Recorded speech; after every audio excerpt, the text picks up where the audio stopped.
വേദിയിലെ മാനനീയ പ്രമുഖരെ, സ്നേഹം നിറഞ്ഞ ബന്ധുജനങ്ങളെ, ഏവർക്കും ഹൃദ്യമായ ഓണാശംസകൾ നേരാൻ ഞാൻ ഈ വേദി ആദ്യമായി പ്രയോജനപ്പെടുത്തുകയാണ്.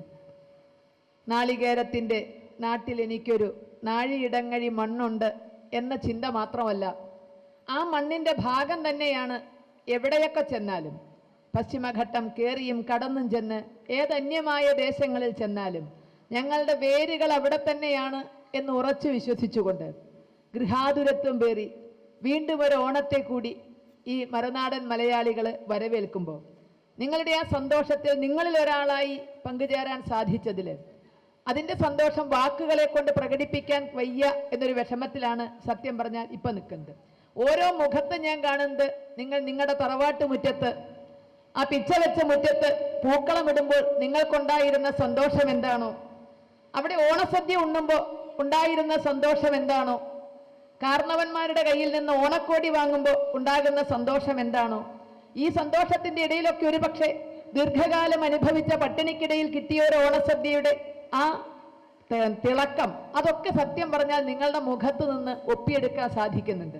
ആ സന്തോഷത്തിൽ നിങ്ങളോടൊപ്പം പങ്കുചേർന്നതാണ് വാക്കുകൾക്കതീതമായി മനസ്സ് നിറയ്ക്കുന്ന ഒരു സന്തോഷമായി അനുഭവിക്കാൻ സാധിച്ചത്. ഒരുപാട് നന്ദിയുണ്ട്. നിങ്ങളോടൊപ്പം ഇങ്ങനെ പങ്കുചേരാൻ നിങ്ങളുടെ ക്ഷണം ഒന്നുകൊണ്ട് മാത്രമാണ് എനിക്ക് സാധിച്ചത്. ഏതായാലും സാധാരണ ഓണം കഴിഞ്ഞ് കേരളത്തിലെ ഓണത്തിൻ്റെ അലകളൊക്കെ ഒടുങ്ങുമ്പോഴാണ് പലപ്പോഴും മറുനാട്ടിൽ ഓണാഘോഷങ്ങൾക്ക് തുടക്കം കുറിക്കാറ്. ഇപ്പം ഏതായാലും നമ്മൾ രണ്ടു കൂട്ടരും ഒപ്പമാണ് ഓണം ആഘോഷിച്ചു കൊണ്ടിരിക്കുന്നത്. ഇന്നലെ അത്തച്ചമയം തുടങ്ങി കഴിഞ്ഞു. ശരിക്കു പറഞ്ഞാൽ ഓണത്തിലേക്ക് കേരളവും കാലെടുത്ത് വെച്ച സമയത്ത് തന്നെയാണ് ഇവിടെയും ഓണാഘോഷ പരിപാടികൾ നടക്കുന്നത് എന്നുള്ളത് തീർച്ചയായും അതിൻ്റെ ആരവം ചോരാതെ നമുക്ക് അനുഭവിക്കാൻ സാധിക്കുന്നുണ്ട്. കള്ളവും ചതിയുമില്ലാതെ, എള്ളോളം പൊളിവചനമില്ലാതെ നല്ലൊരു ഭരണാധികാരി കേരളത്തിൽ ഉണ്ടായിരുന്നു എന്ന ആ ഓർമ്മ പുതുക്കൽ, ഇതാണ് ഓണം എന്ന് നമ്മളെല്ലാവരും ഉറച്ചു വിശ്വസിക്കുന്നു. ആ വിശ്വാസത്തിൽ അപാകതയൊന്നുമില്ല. എന്നെങ്കിലും കാലത്ത് അങ്ങനെ ഒരു ചക്രവർത്തി ഉണ്ടായിരുന്നു എന്ന് സ്വപ്നം കാണാൻ മാത്രമല്ലേ നമുക്ക് ഇന്ന് അവകാശമുള്ളൂ. അങ്ങനെയുള്ള ചക്രവർത്തിമാരുടെയോ ഭരണാധികാരികളുടെയോ നിഴൽ പോലും കാണാൻ ഭാഗ്യമില്ലാത്ത നമുക്ക് തീർച്ചയായും ആ സ്വപ്നമെങ്കിലും സ്വന്തമായിട്ട് എടുത്തു വെക്കാം. എല്ലാവരെയും ഒന്നുപോലെ കണ്ടിരുന്ന, കള്ളവും ചതിയും ഒന്നും ഇല്ലാതെ ഒരു നാളുണ്ടായിരുന്നു എന്ന് ചിന്തിക്കാനൊക്കെ വളരെ രസമാണ്. അപ്പോൾ ഏതായാലും നമ്മൾ മഹാബലിയെ ഓർത്തുകൊണ്ട് മാത്രമാണ് ഓണം എന്നുള്ളതിലേക്ക് നമ്മൾ ഏകദേശം ചുരുങ്ങിയിട്ടുണ്ട്. അപ്പോൾ ഇങ്ങനെയൊരു സമയത്ത് തീർച്ചയായും നമുക്ക് എന്താണ് അല്ലെങ്കിൽ എന്തായിരുന്നു ഓണം എന്ന് ഒന്നുകൂടി അന്വേഷിക്കേണ്ട ഒരു കാലഘട്ടം വന്നിട്ടുണ്ട്, സമാഗതമായിരിക്കുന്നു എന്നെനിക്ക് തോന്നുന്നു. കർക്കിടകം കഴിഞ്ഞിട്ടാണ് നമ്മൾ ചിങ്ങത്തിലേക്ക് കാലെടുത്ത് വെച്ചിരിക്കുന്നത്. കർക്കിടകം മുഴുവൻ എന്തായിരുന്നു, പ്രത്യേകിച്ച് മലയാളി ഉള്ളിടത്തൊക്കെ രാമ രാമ രാമ രാമ രാമ രാമ പാഹിമാം, രാമപാദം ചേരണേ മുകുന്ദ രാമ പാഹിമാം. മലയാളി ഉള്ളിടത്തൊക്കെ രാമായണ മാസമായിരുന്നു. എല്ലായിടത്തും രാമനാമവും രാമകഥകളും രാമായണ ശീലുകളും മുഴങ്ങി അങ്ങനെ കർക്കിടകം മുഴുവൻ നമ്മൾ രാമസങ്കല്പത്തിൽ അങ്ങോട്ട് ആടി. കർക്കിടകം കഴിഞ്ഞപ്പോൾ കർക്കിടകത്തിൻ്റെ അവസ്ഥ നമുക്കറിയാം. പണ്ടൊക്കെ കർക്കിടകം എന്ന് പറഞ്ഞാൽ കട്ടുമെന്ന് ഇറങ്ങും വേണ്ട, കൈ നനയ്ക്കും വേണ്ട എന്നാണ്. ഒന്നുകിൽ രോഗം അല്ലെങ്കിൽ പട്ടിണി, ഇത് രണ്ടും ആയാൽ കട്ടുമെന്ന് ഇറങ്ങും വേണ്ട, കൈ നനയ്ക്കും വേണ്ട. അന്ന് വേറൊരു വഴിയില്ല. രാമ രാമ രാമ രാമ രാമ രാമ പാഹിമാം, രാമപാദം ചേരണേ മുകുന്ദ രാമ പാഹിമാം. കർക്കിടകം കഴിഞ്ഞ് ചിങ്ങായാൽ ലേശം ആരോഗ്യമൊക്കെ വരാൻ തുടങ്ങി. പത്തായത്തിൽ ലേശം വല്ലതൊക്കെ വീഴാൻ തുടങ്ങി. അടുപ്പിന്ന് ചേര എണീറ്റ് പോയിട്ട് ചിലപ്പോൾ ലേശം തീ പുകയാനൊക്കെ തുടങ്ങണ കാലഘട്ടമായി. നമ്മളൊരല്പം സമ്പത്തിലേക്ക് കിടക്കുകയാണ്. ആ സമ്പത്ത് വന്നാൽ നമ്മുടെ ഭാവം മാറി. ഗതി കിട്ടാതെ കിടക്കുമ്പോ രാമ രാമ രാമ രാമ രാമ രാമ പാഹിമാം, രാമപാദം ചേരണേ മുകുന്ദ രാമ പാഹിമാം. അപ്പൊ ദൈവം അല്ലാണ്ട് നമുക്ക് ആരുമില്ല. കർക്കിടകം കഴിഞ്ഞ് ചിങ്ങത്തിലേക്ക് അടച്ചൂറ്റി വെക്കാറായാൽ, നമ്മുടെ നാടൻ ഭാഷയിൽ പറഞ്ഞാൽ കഞ്ഞിക്ക് മേലെ, കഞ്ഞിക്കലത്തിന്റെ മേലെ അടച്ചൂറ്റി വെച്ച് വാർക്കാനാവുന്ന ഒരു ഘട്ടമായാൽ, ഒരുപിടി ചോറുണ്ടാവുന്ന ഒരു സാഹചര്യം ചിങ്ങമാസത്തിൽ, അതൊക്കെയാണല്ലോ പൊന്നിൻ ചിങ്ങം നമ്മളെ പണ്ടുള്ളവരെ ഓർമ്മിച്ചിരുന്നത്. അപ്പ ആയ ഭാവം മാറി. അപ്പൊ നമ്മുടെ ചിന്താഗതി എന്താണെന്നറിയാവോ? ദുഷ്ടനായ, ചതിയനായ, വഞ്ചകനായ മഹാവിഷ്ണു. കർക്കിടകം മുഴുവൻ ഇതേ മഹാവിഷ്ണുവിനെ രാമ രാമ രാമ രാമ രാമ രാമ എന്ന് പറഞ്ഞ് പുറകെ നടന്ന് മണിയടിച്ചു. ചിങ്ങമാസത്തിൽ കൈ നനയ്ക്കാനും വല്ല അകത്തേക്ക് പോകാനും കാലായാൽ നമുക്ക് മഹാവിഷ്ണു ആരായി? ദുഷ്ടനായ, ചതിയനായ, വഞ്ചകനായ ഒരു പരിധി കൂടി കടന്നിട്ട് ദേവന്മാർക്ക് വേണ്ടി കൊട്ടേഷൻ ഏറ്റെടുത്ത ആളായിട്ട് മാറുന്നു. മറ്റു ചിലർക്ക് കേരളത്തിലെ കഴിഞ്ഞ വർഷം ഒരു മന്ത്രിക്ക് ഭൂമി കയ്യേറ്റക്കാരനായിരുന്നു മഹാവിഷ്ണു. കാരണം 3 അടി മണ്ണ് ചോദിച്ചിട്ട് 3 ലോകം അളന്നെടുത്തു എന്നാണ്. അപ്പൊ ലോകത്തെ ആദ്യത്തെ ഭൂമി കയ്യേറ്റക്കാരനാരാ? അതും മഹാവിഷ്ണു. പാവം മഹാവിഷ്ണു കർക്കിടകത്തിൽ സഹായിച്ചേനൊക്കെ ഉള്ളത് നന്ദിയോടുകൂടി മലയാളി ചിങ്ങമാസത്തിൽ തിരിച്ചു കൊടുക്കും. ദുഷ്ടനായ, ചതിയനായ, വഞ്ചകനായ, ഇതങ്ങനെ ഐതിഹ്യങ്ങളിൽ പറയുമ്പോൾ ഓടും ഉത്രാടക്കൊലയുമായിട്ട് ഗുരുവായൂർക്ക്. ചതിയനും ദുഷ്ടനും വഞ്ചകനുമായ മഹാവിഷ്ണുവിന്റെ മുന്നിൽ ഉത്രാടക്കൊല സമർപ്പിക്കാൻ അത് മറ്റൊരു മണിയടി. എവിടെയൊക്കെയോ നമുക്ക് പിഴച്ചിട്ടില്ലേ? എവിടെയൊക്കെയോ പാളിയിട്ടില്ലേ? തീർച്ചയായും അന്വേഷിക്കേണ്ട സമയമായിരിക്കുന്നു. മഹാബലി നല്ലവനായ ചക്രവർത്തി ആയിരുന്നിരിക്കാം, കേരളം ഭരിച്ചിരുന്നിരിക്കാം. എന്തുകൊണ്ടാണ് ഈ ഇരിക്കാം എന്ന് പറയണ വെച്ചാൽ, ഞാൻ ഇതുവരെ കേട്ട പുരാണങ്ങളിലൊന്നും മഹാബലി കേരളം മാത്രം ഭരിച്ച ചക്രവർത്തിയാണ് എന്നുള്ളതിന് ഒരു തെളിവും എവിടെയും കണ്ടിട്ടില്ല. പോട്ടെ, നമുക്ക് വിശ്വസിക്കാം അങ്ങനെ സ്വന്തമായ മര്യാദക്കാരനായ ഒരു ചക്രവർത്തി നമുക്കുണ്ടായിരുന്നു എന്ന് വിശ്വസിക്കുന്നതുകൊണ്ട് കുഴപ്പമൊന്നുമില്ല. ഈ മഹാബലി യാഗം നടത്തണത് എന്തായാലും പെരിയാറിന്റെ തീരത്തല്ല, പേരാറിന്റെയോ തീരത്തല്ല, മീനച്ചിലാറിന്റെ തീരത്തല്ല, പമ്പയുടെ തീരത്തല്ല, കേരളത്തിലെ 44 നദികളിൽ ഒന്നിന്റെയും തീരത്തല്ല, നർമ്മദാ നദിയുടെ തീരത്താണ്. എങ്ങനെയാ? പോട്ടെ, നല്ല ചക്രവർത്തിമാരും നല്ല ഭരണാധികാരികളൊക്കെ നർമ്മദയെ ചുറ്റിപ്പറ്റിയേ പണ്ടും ഉണ്ടാകൂ ഇപ്പോഴും ഉണ്ടാകൂ എന്നുള്ള നിലയ്ക്ക് ഒരു പക്ഷേ ആ ഭാഗത്തിന് എന്തെങ്കിലും പ്രത്യേകത ഉണ്ടോ നമുക്ക് നിശ്ചയമില്ല. അതുകൊണ്ട് അങ്ങോട്ട് വിടാം. അപ്പൊ എന്തായാലും നമ്മൾ സ്വന്തമാക്കി വെച്ചു മഹാബലിയെ. അവിടെയൊന്നും നമുക്ക് യാതൊരു വിധത്തിൽ ഇപ്പോഴും അതിനെ തെറ്റു പറയണ്ട. പക്ഷെ അതിനപ്പുറമായിട്ട് നമ്മൾ ചിന്തിക്കുക, നമ്മുടെ ഓണത്തില് ഒഴിവാക്കാൻ കഴിയാത്ത ഒരു ആഘോഷമായിരുന്നില്ലേ തൃക്കാക്കരയപ്പനെ വെക്കല്? ഇപ്പൊ നമ്മൾ വേണ്ടാന്ന് വെച്ച് പൂക്കളത്തിൽ ഒതുക്കിയിട്ടുണ്ട്. തമിഴ്നാട്ടിൽ പൂവുള്ളിടത്തോളം കാലം മലയാളി അത് വേണ്ടാന്ന് വെക്കില്ല. കാരണം ഇവിടെ നിന്ന് അങ്ങോട്ട് വരും എന്നുള്ളത് കൊണ്ട് ഞങ്ങളും വലിയ ഓണക്കളങ്ങളൊക്കെ ഇട്ട് ഞങ്ങൾ ആരെയെന്ന് വെച്ചാൽ വരവേൽക്കും. ഏതായാലും തൃക്കാക്കരയപ്പനെ വേണ്ടാന്ന് വെച്ചു. അതോടുകൂടി ഓണത്തിന്റെ സങ്കല്പവും കളഞ്ഞു. തൃക്കാക്കരയപ്പൻ ആരാന്ന് ഈ ഇരിക്കുന്നവരിൽ നല്ലൊരു ശതമാനത്തിനും അറിയാം. എറണാകുളം ജില്ലയിലെ തൃക്കാക്കര ക്ഷേത്രം, അവിടുത്തെ പ്രതിഷ്ഠ വാമനമൂർത്തിയാണ്. തൃക്കാക്കര ക്ഷേത്രത്തിലെ വാമനമൂർത്തിയായ മഹാവിഷ്ണുവിനെയാണ് കേരളത്തിൽ അങ്ങോളം ഇങ്ങോളം ഓണവുമായി ബന്ധപ്പെട്ട് നമ്മൾ മുറ്റത്ത് വെച്ച് ആദരിക്കുന്നത്. കേരളത്തിൽ ഒരിടത്തും മഹാബലിയെ പൂജിക്കുന്നില്ല. വരുന്നുണ്ടാകാം, പോകുന്നുണ്ടാകാം. മഹാബലി ഉത്തമനായ ഭക്തനാണ്, ആ നിലയ്ക്ക് ആദരണീയനുമാണ്. പക്ഷെ ഭക്തനായ മഹാബലിയെ അല്ല പൂജിക്കുന്നത്, ഈശ്വരനായ മഹാവിഷ്ണുവിനെ തന്നെയാണ് ഓണസങ്കല്പങ്ങളിൽ നമ്മൾ പൂജിക്കുന്നത്. കേരളത്തിൽ എല്ലായിടത്തും തൃക്കാക്കരയപ്പനെയാണ് വെക്കുന്നത്. ഇനി ഞങ്ങളുടെയൊക്കെ വള്ളുവനാടൻ സ്റ്റൈലിൽ മാതേര് വെക്കുക എന്നാ പറയുക. മാതേര് എന്ന് പറഞ്ഞാലും അത് മഹാബലിയുടെ ഓമനപ്പേരൊന്നുമല്ല. മാ എന്ന് പറഞ്ഞാൽ മഹാലക്ഷ്മിയാണ്. മഹാലക്ഷ്മിയുടെ ദേവൻ മഹാവിഷ്ണുവാണ്. ആ മഹാലക്ഷ്മിയുടെ ദേവനാണ് ചുരുങ്ങി വെറും മാതേരായി. അത് മഹാബലിയുടെ ഓമനപ്പേരല്ല. അപ്പൊ മാതേരായാലും തൃക്കാക്കരയപ്പനായാലും കേരളത്തിൽ അങ്ങോളം ഇങ്ങോളം ഓണ ദിവസം നമ്മൾ ആദരിക്കുന്നതും ബഹുമാനിക്കുന്നതും പൂജിക്കുന്നതും മഹാവിഷ്ണുവിനെയാണ്. മറിച്ചൊന്ന് ചിന്തിച്ചുകൂടെ, വാമന ജയന്തി അല്ലേ ചിങ്ങമാസത്തിലെ തിരുവോണം എന്നുള്ളത്? വാമന അവതാരം നടന്ന സുദിനം, അഷ്ടമിരോഹിണി ശ്രീകൃഷ്ണ അവതാര സുദിനമാണെങ്കിൽ, ശ്രീരാമ നവമി ശ്രീരാമ അവതാര സുദിനമാണെങ്കിൽ, ചിങ്ങമാസത്തിലെ തിരുവോണം വാമന അവതാര ദിവസമാണ്. ഒരേ സമയം നല്ലവനായൊരു ചക്രവർത്തിയെ ഓർക്കുന്നത് കൊണ്ട് കുഴപ്പമില്ല. ഓർക്കുന്നത് അങ്ങോട്ട് എത്താൻ വേണ്ടിയായിരിക്കണം. ആ ഭരണാധികാരിയെ പോലൊരു ഭരണാധികാരിയെ കിട്ടാനുള്ള അർഹത നേടാൻ വേണ്ടിയായിരിക്കണം. അല്ലാതെ മഹാവിഷ്ണുവിനെ ചീത്ത വിളിക്കാൻ വേണ്ടിയോ മഹാവിഷ്ണുവിന് വില്ലൻ പരിവേഷം ചാർത്തി കൊടുക്കാൻ വേണ്ടിയോ ഒന്നല്ല. ലോകത്ത് 11ഓളം മതങ്ങളുണ്ട്. ചിന്തിക്കുക, സ്വന്തം മതത്തിന്റെ സങ്കല്പങ്ങളെ നിന്ദിച്ചുകൊണ്ട് ആഘോഷം നടത്തുന്ന ഒരു ജനവിഭാഗവും ലോകത്തിലില്ല എന്ന് തിരിച്ചറിയുക. നമ്മളെപ്പോലെ മഹാവിഷ്ണുവിനെ ചീത്ത വിളിച്ചുകൊണ്ടോ വില്ലനായി മാറ്റിക്കൊണ്ടോ ഒരു ആഘോഷം നമ്മളല്ലാതെ ലോകത്ത് ഒരു മതവും സ്വന്തം ഈശ്വര സങ്കല്പങ്ങളെ അട്ടിമറിച്ചുകൊണ്ട് ആഘോഷം നടത്തുന്നില്ല. അപ്പൊ നമുക്ക് എവിടെയോ വെച്ചൊരു തകിടം മറിഞ്ഞതാണ്. ഹൈന്ദവമായ എല്ലാറ്റിനെയും ഒന്ന് തിരിച്ചു ചിന്തിക്കുക എന്നുള്ളത് ഇന്ന് മാത്രം തുടങ്ങിയതല്ല. അതിനൊരു പക്ഷേ നൂറ്റാണ്ടുകളുടെ പഴക്കം ഉണ്ടായിരിക്കാം. അവിടെ എവിടെയോ വെച്ച് ഓണത്തിന് ഒരു ട്വിസ്റ്റ് വന്നപ്പോൾ നമ്മൾ മഹാവിഷ്ണുവിനെ ചീത്ത വിളിക്കാൻ തുടങ്ങി. മഹാബലി നല്ല ഭരണാധികാരി ആയിരുന്നിരിക്കാൻ, കുഴപ്പമൊന്നുമില്ല, നല്ല ഭരണാധികാരിയാണ്. പക്ഷെ എത്ര നല്ല ഭരണാധികാരിയാണെങ്കിലും സ്വന്തം രാജ്യാതിർത്തികൾ വിട്ട് മറ്റു രാജ്യം കൈവശപ്പെടുത്താൻ ശ്രമിക്കുന്നുണ്ടെങ്കിൽ അതിൻ്റെ പേര് സാമ്രാജ്യത്വം എന്നാണ്. അതൊരിക്കലും ഹിന്ദുക്കൾ അഥവാ ഹിന്ദുത്വമോ ഭാരതമോ അംഗീകരിക്കുന്നതല്ല സാമ്രാജ്യത്വം. അപ്പൊ നമ്മൾ ചിന്തിക്കുക, ശ്രീരാമചന്ദ്രൻ കിഷ്കിന്ധ കീഴടക്കുന്നുണ്ട്, പക്ഷെ ഭരിക്കുന്നില്ല, സുഗ്രീവന് കൊടുക്കുന്നു. ലങ്ക കീഴടക്കുന്നുണ്ട്, ഭരിക്കുന്നില്ല, വിഭീഷണന് കൊടുക്കുന്നു. അതാണ് നമ്മുടെ രീതി. അവനവൻ്റേതല്ലാത്ത രാജ്യങ്ങൾ കീഴ്പ്പെടുത്തി ഭരിക്കുന്നത് സാമ്രാജ്യത്വമാണ്. മറിച്ചൊന്ന് ചിന്തിക്കുക, ബ്രിട്ടീഷുകാർ നല്ല ഭരണാധികാരികളായിരുന്നു എന്ന് വിശ്വസിക്കുന്നവർ നമുക്കിടയിൽ ഇപ്പോഴും ഉണ്ട്. ധാരാളം കാരണവന്മാർ പറഞ്ഞ് ഞാൻ കേട്ടിട്ടുണ്ട്, അവരുടെ കാലമായിരുന്നു ഇതിനേക്കാൾ ഭേദം. അന്ന് അവർ കെട്ടിയ പാലങ്ങളൊന്നും പൊളിയണില്ല, അവർ കെട്ടിയ മറ്റേ കെട്ടിടങ്ങളൊക്കെ അതേപോലെ നിൽക്കുന്നു, അന്ന് മറ്റേ യാതൊരു വിധത്തിലുള്ള കൈക്കൂലിയില്ല. തലശ്ശേരിക്കാർ കാണിച്ചു തരും, തലശ്ശേരി അങ്ങാടിയിൽ സായിപ്പിൻ്റെ കാലത്ത് കോൺക്രീറ്റ് ചെയ്ത റോഡ് ഇപ്പോഴും കിടക്കുന്നുണ്ട്. നമ്മൾ പൈപ്പ് ലൈനൊക്കെ കൊത്തി പൊളിച്ചത് ഒഴിച്ചാൽ ഇപ്പോഴും ആ റോഡ് അതേപോലെ കിടക്കുന്നുണ്ട്, ഒരിക്കൽ പോലും പുനർനിർമ്മിക്കാതെ ഇപ്പോഴും കിടക്കുന്നുണ്ട്. ഇതൊക്കെ ചൂണ്ടിക്കാട്ടിയിട്ട് പറയും അവരെന്നെയായിരുന്നു ഭേദം ഇതിനേക്കാൾ. ആണോ?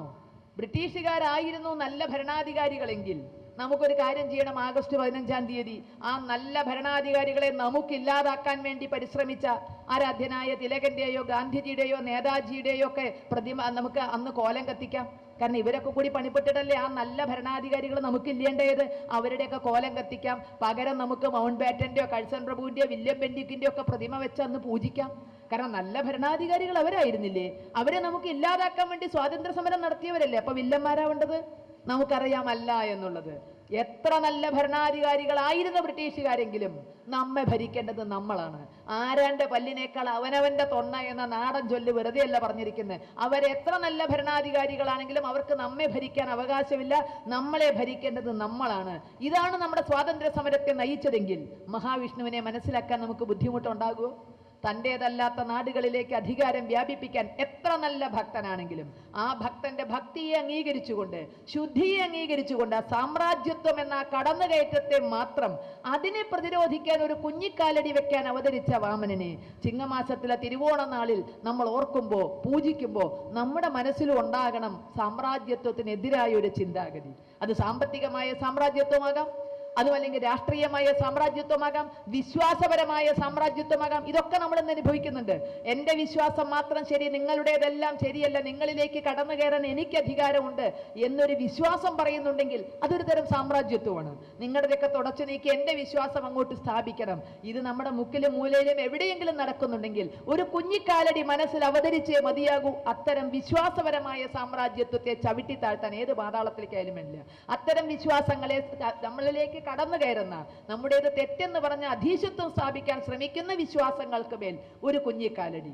നമ്മുടെ സാമ്പത്തികമായ എല്ലാ പുരോഗതിയെയും തടയുന്ന വിധത്തില് കള്ളപ്പണത്തിന്റെയോ കള്ളക്കടത്തിന്റെയോ മറ്റു പല നയങ്ങളുടെയോ ഒക്കെ പിൻബലത്തില് സാമ്പത്തികമായ മേൽക്കോയ്മ നമുക്ക് മേൽ കടന്നു കയറാൻ ആരെങ്കിലും അധീശത്വം നേടാൻ ശ്രമിക്കുന്നുണ്ടെങ്കിൽ അവിടെയും ഉണ്ടായിരിക്കണം ഒരു കുഞ്ഞിക്കാലടി. നമുക്ക് നമ്മുടേതായ, നമ്മുടെ കാൽ വെച്ചുകൊണ്ട് മുന്നോട്ട് പോകാൻ കഴിയുന്ന ഒരവസ്ഥ സാമ്പത്തിക രംഗത്തുണ്ടാക്കിയെടുക്കാൻ അവിടെയും കൊച്ചു വാമനന്മാർ നമ്മുടെയൊക്കെ ഉള്ളിൽ അവതരിക്കണം. രാഷ്ട്രീയമായ സാമ്രാജ്യത്വം ഇനി തിരിച്ചു വരില്ല എന്ന് പ്രതീക്ഷിക്കാം. മറിച്ച് തിരിച്ചു വരാനുള്ള പരിശ്രമം എവിടെയെങ്കിലും ഉണ്ടെങ്കിൽ അവിടെയും മനസ്സുകൊണ്ട് അതിനെ എതിർക്കാൻ, വേണ്ടി വന്നാൽ ശാരീരികമായി പ്രതിരോധിക്കാൻ ഇതിനൊക്കെ ഉള്ളിൽ കൊച്ചു വാമനന്മാർ അവതരിച്ചേ മതിയാകൂ. അപ്പൊ സാമ്രാജ്യത്വത്തിനെതിരെയുള്ള ഒരു അവതാരം ഈ ചിങ്ങമാസത്തിലെ തിരുവോണ നാളിൽ നമ്മുടെയൊക്കെ മനസ്സിൽ നടക്കട്ടെ. ഒരു വിധത്തിലുള്ള കടന്നുകയറ്റവും, ഒരു വിധത്തിലുള്ള അടിമത്വവും, അത് പലതരത്തിലാകാം, ഒരു തരത്തിലുള്ള അടിമത്വവും അംഗീകരിക്കില്ല എന്ന് ചിന്തിക്കാൻ ഈ നാള് തീർച്ചയായും നമുക്ക് പ്രചോദനം നൽകണം. അതോടൊപ്പം നല്ലവനായ ഒരു ഭരണാധികാരി ഉണ്ടായിരുന്നു എന്ന ചിന്തയും നമ്മളിൽ നിറയട്ടെ. നല്ല ഭരണാധികാരികൾക്ക് ഒരിക്കലും നിയന്ത്രണം വിടാതെ ഞാൻ തന്നെയാണ് എല്ലാം എന്ന ഭാവത്തിലേക്ക് പോകാതിരിക്കാനും എല്ലാം ഈ വാമനാവതാര കഥ ഓർമ്മകളും ഓർമ്മപ്പെടുത്തലുകളുമായി നമുക്കിടയിൽ വരട്ടെ എന്ന് മാത്രമാണ് ഓണ സന്ദേശം എന്ന നിലയിൽ നിങ്ങളുമായി എനിക്ക് പങ്കുവെക്കാനുള്ളത്. നമുക്ക് മഹാബലിയിലേക്ക് തന്നെ വരാം. നമ്മളിൽ നിറഞ്ഞു നിൽക്കുന്ന ഓണം എന്ന് പറഞ്ഞാൽ മഹാബലിയാണ്, കേരളം എന്ന് പറഞ്ഞാൽ മഹാബലിയാണ്. എവിടെ പറഞ്ഞാലും നമുക്കല്ല കേരളത്തെ ഓർക്കുക എന്ന് പറഞ്ഞാൽ മഹാബലിയാണ്. കഴിഞ്ഞ വന്ന് എവിടെ എത്തിയെന്നറിയാമോ? കഴിഞ്ഞ ഓണനാളില് എറണാകുളത്തെ ഒരു ബാർ ഹോട്ടലില് മദ്യം വിളമ്പിയത് മഹാബലിയായിരുന്നു. മഹാബലിയുടെ വേഷം കെട്ടിയിട്ടായിരുന്നു അവിടെ മദ്യം സപ്ലൈ നടത്തിയിരുന്നത്. അവിടെ വരക്കെത്തി പാവം മഹാബലി. ചിന്തിച്ചിട്ടുണ്ടാകില്ല ഇത്രയും നല്ലൊരു ഭക്തന് ഇങ്ങനൊരു ദുർഗതി സ്വന്തം നാട്ടുകാർ വരുത്തു എന്നുള്ളത്. അദ്ദേഹം സ്വന്തം നാട്ടുകാരാണെങ്കിൽ അദ്ദേഹം സ്വപ്നത്തിൽ പോലും ചിന്തിച്ചിട്ടുണ്ടാവില്ല ഇങ്ങനൊരു ദുർഗതി ഉണ്ടാകും എന്നുള്ളത്. അവിടെ വരെ ഇപ്പൊ എത്തി നിൽക്കും. വെറും ഒരു കോമാളിയായിട്ട്, നല്ലൊരു ഭക്തനായി കാണേണ്ട മഹാബലിയെ വെറും ഒരു കോമാളിയായി അധപ്പതിപ്പിക്കുന്നിടത്തേക്ക് ഓണസങ്കല്പം കൊണ്ടുവന്നെത്തി. ഇതെല്ലാം കാണിക്കുന്നത് നമ്മുടെ നാട്ടിൽ ഇപ്പോൾ നേരത്തെ പറഞ്ഞു ഹൈന്ദവ സമൂഹത്തിന്റെ അവസ്ഥ എന്താ എന്നുള്ളതിലേക്കുള്ള ഒരു ചെറിയ സൂചനയാണത്. ഒരേ സമയം ഈശ്വരനായ മഹാവിഷ്ണുവിനെ വില്ലനാക്കി മാറ്റി, ഭക്തനായ മഹാബലിയെ കോമാളിയാക്കി മാറ്റി, ലക്ഷങ്ങളും കോടികളും പൊടിച്ചുകൊണ്ട് ഓണാഘോഷം അരങ്ങ് കൊഴിപ്പിക്കുകയും ചെയ്യും. അപ്പൊ രണ്ടും നടന്നു. ആഘോഷത്തിന് ആഘോഷമായി അതിന്റെ ഹൈന്ദവീയമായ മാനം അങ്ങോട്ട് എടുത്തു കളയുകയും ചെയ്തു. ഇനി അതാണ് ഏറ്റവും വലിയ ബുദ്ധിമുട്ട്. അവിടെ നന്മകളൊന്നും ഹിന്ദുവിൻ്റെതായി പാടില്ല, തിന്മകളെല്ലാം ഹിന്ദുവിന് ചാർത്തിക്കൊടുക്കുകയും ചെയ്തു. പൊതുവേ ഭാരതത്തിലുള്ള അസ്ഥിതിയാണ്. അത് ഏറ്റവും കൂടുതലുള്ളത് തെക്കു പടിഞ്ഞാറേ മൂലയ്ക്ക് കിടക്കുന്ന കേരളത്തിലാണ്. അപ്പോൾ നമ്മൾ ചിന്തിക്കുക, അപ്പോൾ നമ്മളിവിടെ വിവേകാനന്ദ സ്വാമിയുടെ സാന്നിധ്യത്തിലാണ്, സത്യം പറഞ്ഞാൽ ആ സ്മാരന്മാരുടെ ആവേശത്തിലാണ് നമ്മൾ ഈ ഓണാഘോഷം നടത്തുന്നത്. കാരണം സ്വാമിജിയുടെ 180-ാം ജന്മജയന്തി ആഘോഷിക്കുക. കേരളം ഗവേഷണം ചെയ്യുന്നത് എന്താണെന്നറിയോ? കേരളത്തിലും ആഘോഷം നടക്കുന്നുണ്ട്. ഒരുപക്ഷെ ഇന്ത്യയിൽ ഏറ്റവും കൂടുതൽ ആഘോഷം നടക്കുന്നത് കേരളത്തിലായിരിക്കാം. എല്ലാ സംഘടനകളും 150-ാം ജയന്തി ഗംഭീരമായി ആഘോഷിക്കുക. 100-ാം ജയന്തി ആഘോഷിക്കുന്നതിൽ പലരും ഉണ്ടായിരുന്നില്ല കേട്ടോ. 100-ാം ജയന്തി ആഘോഷിക്കുമ്പോൾ ആ പരിസരത്തൊന്നും ഇല്ലാത്തവര്, അന്നതിനെ കുറ്റപ്പെടുത്തുന്നവർ വരെ ഇന്ന് 150-ാം ജയന്തി ഗംഭീരമായി ആഘോഷിക്കുകയാണ്. പക്ഷെ അവരുടെ ആഘോഷത്തിന്റെ സൂചിമന എങ്ങോട്ടാ പോകുന്നതെന്നറിയാമോ? അവര് കാര്യമായി അവരുടെ അധ്വാനം ചെലവഴിക്കുന്ന ഒറ്റ കാര്യത്തിലാ, വിവേകാനന്ദൻ ഹിന്ദു അല്ല എന്ന് സ്ഥാപിക്കാൻ. ബാക്കി എന്തുമാകാം, വിവേകാനന്ദന് വേണമെങ്കിൽ എന്ത് വേണമെങ്കിൽ ആകാം. പക്ഷെ ഒറ്റ കാര്യത്തിൽ അവർക്കൊക്കെ നിർബന്ധമാണ്, വിവേകാനന്ദൻ ഹിന്ദു അല്ല. ഭാരതീയ വിചാരകേന്ദ്രം സംഘടിപ്പിച്ച പുസ്തക പ്രകാശന ചടങ്ങില് ക്ഷണിച്ച് അതിഥിയായി വന്നെത്തിയ VS അച്യുതാനന്ദൻ, നമ്മുടെ പ്രതിപക്ഷ നേതാവ്, ആ വേദിയിൽ വന്ന്, ഭാരതീയ വിചാരകേന്ദ്രത്തിന്റെ വേദിയിൽ വന്നുകൊണ്ട് VS അച്യുതാനന്ദൻ സാർ പറഞ്ഞ കാര്യം എന്താണെന്നറിയോ? വിവേകാനന്ദനെ ഞങ്ങൾ ആദരിക്കുന്നു, പക്ഷെ വിവേകാനന്ദൻ P പരമേശ്വരനോ സംഘപരിവാറോ പറയുന്ന പോലുള്ള ഒരു ഹിന്ദു സന്യാസിയല്ല. വേദിയിൽ നിന്നുണ്ട്, ഭാരതീയ വിചാരകേന്ദ്രത്തിന്റെ വേദിയിൽ നിന്നുകൊണ്ട് പറഞ്ഞു, P പരമേശ്വരനോ സംഘപരിവാറോ പറയുന്നത് പോലെ വിവേകാനന്ദൻ ഒരു ഹിന്ദു സന്യാസിയല്ല. പിന്നീട് അങ്ങോട്ട് അദ്ദേഹത്തിന്റെ മാത്രമല്ല എല്ലാവരുടെയും പരിശ്രമം അദ്ദേഹം ഹിന്ദുവല്ല എന്ന് സ്ഥാപിക്കാനാ. പോട്ടെ, അത് മലയാളിയുടെ ഒരു പൊതു സ്വഭാവം എന്ന് കരുതി ഞങ്ങളൊക്കെ സഹിച്ചും ക്ഷമിച്ച് നമ്മളൊക്കെ ഇരിക്കുക. കാരണം ശ്രീനാരായണ ഗുരുവിന് ജീവിതകാലത്തെ കിട്ടിയിട്ടുണ്ട് ഈ ബഹുമതി. അദ്ദേഹത്തിന്റെ ജീവിതകാലത്തെ അന്ന് പലരും ഗവേഷണം നടത്തിയത് അദ്ദേഹം ഹിന്ദു അല്ല എന്ന് സ്ഥാപിക്കാനാണ്. അദ്ദേഹത്തിന്റെ എന്തൊക്കെ മഹിമയുണ്ട്, അതിൽ ഏറ്റവും വലിയ പ്രത്യേകത അദ്ദേഹം ഹിന്ദു അല്ല എന്ന് സ്ഥാപിച്ച ബാക്കിയൊക്കെ കഴിഞ്ഞു എന്നുള്ളതാണ്. കാരണം മതം ഏതായാലും മനുഷ്യൻ നന്നായാൽ മതി എന്ന് പറഞ്ഞതുകൊണ്ട് അദ്ദേഹം മതമേ വേണ്ട എന്ന് പറഞ്ഞു എന്നാണ്. അത് ആ കാലത്ത് തന്നെ ആഗമാനന്ദ സ്വാമിന് ഉത്തരം കൊടുത്ത് നമ്മൾ വീരവാണിയിൽ കേട്ടിട്ടുണ്ട്. അതിനെങ്ങനെ ആഗമാനന്ദ സ്വാമി ഉത്തരം പറഞ്ഞാൽ ഞങ്ങൾക്ക് അമ്മമാർക്ക് വേഗം മനസ്സിലാവുന്നത്. ആഗമാനന്ദ സ്വാമി പറഞ്ഞ ഉദാഹരണം എന്തായിരുന്നു എന്നറിയോ? അദ്ദേഹം പറഞ്ഞത്, നമുക്ക് ഈ അമ്മമാർക്കൊക്കെ വലിയ വിഷയം എന്ന് പറഞ്ഞാൽ അത് ഇന്ത്യയുടെ അതിർത്തി സുരക്ഷിതമാണോ എന്നുള്ളതോ ശ്രീരാമ ജന്മഭൂമിയിൽ ക്ഷേത്ര ഉയരോ ഇതൊന്നുമല്ല എന്നെ നിങ്ങളെ സംബന്ധിച്ചല്ല വലിയ പ്രശ്നം. നാളെ എന്താ കറി വെക്കുകയെന്ന്. അപ്പൊ ഈ കറി എന്താന്നുള്ള അന്വേഷണത്തിൽ ഒരിക്കലും ഒരു സ്ത്രീ സ്വന്തം ഭർത്താവിനോട് പോയി ചോദിച്ചു, നാളെ ഇന്ന് എന്താ കറി വെക്കേണ്ടതെന്ന്. അദ്ദേഹം എന്തോ പത്രം വായിക്കുന്നതിനിടയിൽ ശ്രദ്ധിച്ചില്ല. ഇവരെന്നെ ഉത്തരം പറയാൻ തുടങ്ങിയെന്നാണ്.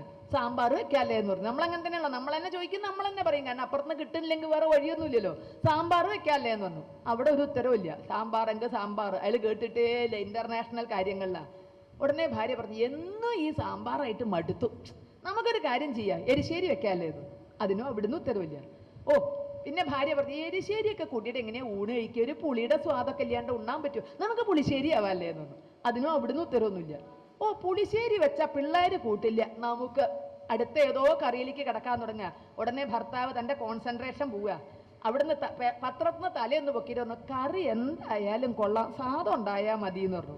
കറി എന്തായാലും കൊള്ളാം, സാധം ഉണ്ടായാൽ മതി എന്ന് പറഞ്ഞു. ഭാര്യ ഉത്തരം കിട്ടിയ സന്തോഷത്തിൽ പോയി. ഉച്ചയ്ക്ക് ഭർത്താവ് വന്നിരുന്നു. ഭാര്യ സ്നേഹത്തോടെ ചോറ് വിളമ്പി കൊടുത്തു. മുന്നിലെ കസേര വലിച്ച് ഭാര്യ അവിടെ ഇരുന്നു. ഇങ്ങോട്ട് കുറച്ചു നേരം ചോറിൽ ഹരിശ്രീയൊക്കെ വരച്ചു. ഭാര്യ ഇവിടുന്ന് എണീറ്റ് പോണ മട്ടൊന്നും കാണാനില്ല. ലേശം കഴിഞ്ഞപ്പോൾ ചോദിച്ചു, എടി കറി എവിടെ? കറിയോ? നിങ്ങൾ എന്താ എന്നോട് രാവിലെ പറഞ്ഞതെന്ന് ചോദിച്ചു. ഞാൻ എന്താ നിന്നോട് രാവിലെ പറഞ്ഞത്? ഇത്ര വേഗം മറന്നു? രാവിലെ എന്നോട് പറഞ്ഞില്ലേ കറി എന്തായാലും കൊള്ളാം, സാധം ഉണ്ടായാൽ മതി എന്ന്? പറഞ്ഞു. അതപ്പോ കറി വേണ്ട, കറി എന്തായാലും കൊള്ളാം, സ്വാദം ഉണ്ടായാൽ മതി എന്ന് നിങ്ങൾ പറഞ്ഞില്ലേ? അതിന്റെ ഉത്തരം എന്താ? കറി വേണ്ടെന്നാണ്. ഇതെന്താ നിനക്ക് ഭ്രാന്ത് പിടിച്ചു എന്ന് ചോദിച്ചു. പിന്നെ ഞാൻ ഇന്നാളി കേട്ടല്ലോ, ശ്രീനാരായണ ഗുരുവുമായിട്ട് ബന്ധപ്പെട്ടൊരു വേദിയിൽ ചെന്നപ്പോൾ കേട്ടല്ലോ, മതമേതായാലും മനുഷ്യൻ നന്നായാൽ മതി എന്ന് പറഞ്ഞതിന്റെ അർത്ഥം മതമേ വേണ്ടെന്നാണെന്ന്. അപ്പൊ അതുപോലെ കറി എന്തായാലും കൊള്ളാം, സ്വാദം ഉണ്ടായാൽ മതി എന്ന് പറഞ്ഞാൽ അതിന്റെ അർത്ഥം കറിയേ വേണ്ട, പച്ചച്ചോറുണ്ടെന്ന് പറഞ്ഞു. അങ്ങനെ ശ്രീനാരായണ ഗുരുവിനെ പണ്ടേ മുക്കിയെടുത്തു, മതമില്ല. അങ്ങനെ ഓരോരുത്തരും അവിടെ പരിശ്രമിച്ചുകൊണ്ടിരിക്കുന്ന എല്ലാം തേച്ച് മതം അങ്ങോട്ട് കളയണം. ബാക്കി എന്ത് അവിടെ നിലനിന്നാലും കുഴപ്പമില്ല. ഇപ്പൊ തേച്ചോണ്ടിരിക്കുന്ന വിവേകാനന്ദ സ്വാമിയുടെ മേല. വിവേകാനന്ദൻ ഹിന്ദുവല്ല എന്ന് സ്ഥാപിക്കാനുള്ള പരിശ്രമമാണ് കേരളത്തിൽ തലകുത്തി നിന്നുകൊണ്ട് ചെയ്യണത്. ഇത് ഞാൻ പറഞ്ഞില്ലേ, ഈ ശ്രീനാരായണ ഗുരുവിന് അടക്കം കിട്ടിയ ആ ഒരു നിന്നയിൽ നിന്നുകൊണ്ട് നമ്മൾ ഇതിനെ ഒരു ഏറെക്കുറവ് ഇത് പൊതു സ്വഭാവം അംഗീകരിച്ചിട്ടാണ് കഴിഞ്ഞ ജൂലൈ മാസത്തില് ഏതോ ജന്മത്തിൽ ചെയ്ത പുണ്യം കൊണ്ടോ മറ്റെന്തോ വിവേകാനന്ദ സ്വാമി സംസാരിച്ച അതേ വേദിയിൽ ചിക്കാഗോയിൽ ഒന്ന് ചെല്ലാനുള്ള ഭാഗ്യം ഉണ്ടായി, ഒന്ന് കാണാനുള്ള ഭാഗ്യം. ശരിക്കും പറഞ്ഞാൽ ആ വേദിയുടെ പരിസരത്തെത്തിയപ്പോഴേ നമുക്ക് നമ്മുടെ മനസ്സിൽ ഇതിങ്ങനെ നിൽക്കുകയാണ്, ആ വാക്കുകൾ മുഴങ്ങുക. ശബ്ദം കേട്ടിട്ടില്ലെങ്കിൽ ആ വാക്കുകൾ ഇങ്ങനെ മുഴങ്ങുമ്പോൾ നമുക്കൊരു രോമാഞ്ചമുണ്ട്. ഇവിടെ കേരളത്തിൽ അദ്ദേഹം ഹിന്ദുവല്ല ഹിന്ദുവല്ല ഹിന്ദുവല്ല എന്ന് സ്ഥാപിച്ച ആ ഒരു ഇതും വെച്ചുകൊണ്ട് അവിടെ ചെല്ലുമ്പോൾ അവിടെ ആദ്യം തന്നെ അവരൊരു വലിയൊരു ഫലകം വെച്ചിട്ടുണ്ട്. ആ വേദിക്ക് സമീപത്തെ ഉള്ളിലേക്ക് കടക്കുന്നിടത്തുന്ന ഒരു വേദിയിൽ വെച്ചിട്ടുണ്ട്, dear sisters and brothers of America. അപ്പൊ നമ്മൾ പറഞ്ഞതാക്കണതല്ല, അവരും അംഗീകരിച്ചിട്ടുണ്ട് വിവേകാനന്ദനെ എന്നുള്ളതിന്. അതും കഴിഞ്ഞ് ഇത് വായിച്ച് അന്തം വിട്ട് നിൽക്കുമ്പോഴാ നല്ല മൾട്ടി കളറിൽ പ്രിന്റ് ചെയ്ത ഒരു കാർഡ് കൈ കൊണ്ട് തന്നു. മൾട്ടി കളറാണ്, നല്ല മേനിക്കടലാസിൽ നല്ലൊരു കാർഡ് കൈ കൊണ്ട് തന്നു. വിവേകാനന്ദൻ ഹിന്ദു അല്ല എന്ന് സ്ഥാപിക്കാനുള്ള പരിശ്രമമല്ല, ലോകത്തിലെ ഏറ്റവും പഴക്കമുള്ള സന്യാസി പരമ്പരയുടെ പേരില്, ലോകത്തിലെ എല്ലാ മതങ്ങളുടെയും മാതാവായ ഹിന്ദു ധർമ്മത്തിന്റെ പേരില് ഒക്കെ നന്ദി പറയുന്ന വിവേകാനന്ദ സ്വാമിയുടെ അന്നത്തെ ആ ചിക്കാഗോ പ്രസംഗം പ്രിന്റ് ചെയ്ത് അവിടെ വരുന്ന എല്ലാ സഞ്ചാരികൾക്കും, ഏത് ദേശക്കാരായിക്കോട്ടെ, അവര് വിതരണം ചെയ്തുകൊണ്ടിരിക്കുന്നു എന്ന് കാര്യം കാണുമ്പോഴാണ് നമ്മൾ എന്തറിയണു, കൊടത്ത് കിളക്കണ തവള പുറം ലോകത്തെ പറ്റി എന്തറിയണു എന്നുള്ളത് അപ്പോഴറിയാം. ഇവിടെ തലകുത്തി നിന്ന് ശ്രമിക്കുകയാണ്, അദ്ദേഹം ഹിന്ദു അല്ല. അമേരിക്കക്കാർക്ക് അദ്ദേഹം ഹിന്ദുവാണ് എന്നുള്ളതിന് ഒരു സംശയവുമില്ല. അവർ അത് തന്നെ പ്രചരിപ്പിക്കാൻ ശ്രമിക്കുന്നു. അവർക്ക് അതിൽ യാതൊരു നാണക്കെടും തോന്നുന്നില്ല. ഹിന്ദുവാണ് എന്നത് വിവേകാനന്ദനെ സംബന്ധിച്ച് ഒരു മോശമാണ് എന്നുള്ളത്, അല്ലെങ്കിൽ അദ്ദേഹത്തിന്റെ ക്വാളിഫിക്കേഷനിൽ ഒരു അപാകതയാണ് എന്ന് അവർ കാണുന്നില്ല, മലയാളിയെ കാണുന്നുള്ളൂ. അപ്പോൾ ആ ഒരു പശ്ചാത്തലത്തിലാണ് ഓണത്തെയും മഹാബലിയെ വില്ലനാക്കി, മഹാവിഷ്ണുവിനെ വില്ലനായും മഹാബലിയെ കോമാളിയായും ഒക്കെ വെച്ച് ഏറെക്കുറെ ഓണത്തിന്റെ അരികു മൂലയൊക്കെ ചെത്തിയെടുത്ത് മതേതരനാക്കി പാകാക്കി ചെരുപ്പിനനുസരിച്ച് കാല് ചെരുപ്പിനനുസരിച്ച് കാല് മുറിച്ച സമാധാനത്തിൽ നിൽക്കുക, ചെത്തി കൂർപ്പിച്ച് ഒക്കെ മതേതരനാക്കിയപ്പോൾ നമുക്ക് സമാധാനമായി. ഇന്ത്യയിലെ എല്ലാ സംസ്ഥാനങ്ങൾക്കും അവരവരുടേതായ ദേശീയ ആഘോഷങ്ങളുണ്ട്, എല്ലാ സംസ്ഥാനങ്ങൾക്കും ഉണ്ട്. പക്ഷെ മറ്റെല്ലാ സംസ്ഥാനങ്ങളിലെയും ദേശീയ ആഘോഷം ആ മതപരമായ തലത്തിൽ തന്നെ നിന്ന് ചെയ്യുമ്പോൾ മലയാളി മാത്രം മലക്കം പറയണത്. മലയാളി മാത്രം മലക്കം പറഞ്ഞു നമുക്ക് വേണ്ടത് മതേതരത്വം. കാരണം കേരളത്തിൽ മറ്റെന്തിനേക്കാൾ മാർക്കറ്റ് മതേതരത്വത്തിനാണ്.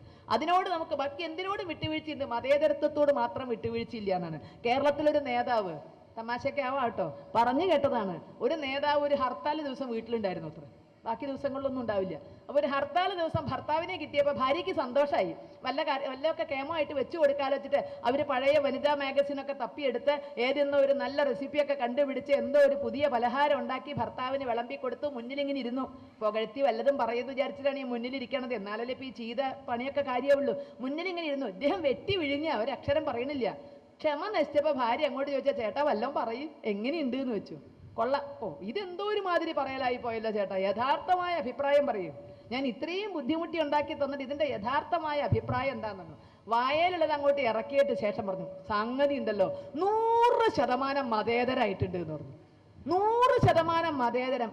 ഭാര്യ ഇങ്ങനെ വെച്ചു, ചേട്ടൻ വെള്ളം തന്നെയല്ലേ കുടിക്കുന്നത്, എന്താ ഈ പറയണം, ഞാൻ ഈ പലഹാരത്തെ പറ്റിയുള്ള അഭിപ്രായ ചോദിച്ചത്. അതന്നെ 100% മതേതരം. കാരണം നേതാവ് പോണ വേദിയിലൊക്കെ ഈ നല്ലേനൊക്കെ മതേതരം മതേതരം മതേതരം എന്ന് പറഞ്ഞിട്ട് പലഹാരം നന്നെന്ന് പറയാനോ അദ്ദേഹം ഉപയോഗിച്ച വാക്ക് 100% മതേതരമായിട്ടുണ്ടെന്ന്. ആ തലത്തിലാണ് ഇന്ന് മലയാളി എത്തി നിൽക്കുന്നത്. നല്ലതാകണോ, മതേതരന്മാരാകണം. ഓരോ വ്യക്തിയും അവിടെ പരിശ്രമിക്കുകയാണ്. തങ്ങളിൽ എന്തെങ്കിലും നന്മയുണ്ട് എന്ന് മറ്റുള്ളവരെ കൊണ്ട് അംഗീകരിപ്പിച്ച് കിട്ടാൻ വേണ്ടി ഓരോരുത്തരും പരിശ്രമിക്കുന്നത് ഞാൻ മതേതരനാണ്. ഹിന്ദുക്കൊക്കെ ഉള്ളൂ ഈ സുക്കടട്ടോ, വേറെ ആർക്കും ഇല്ല.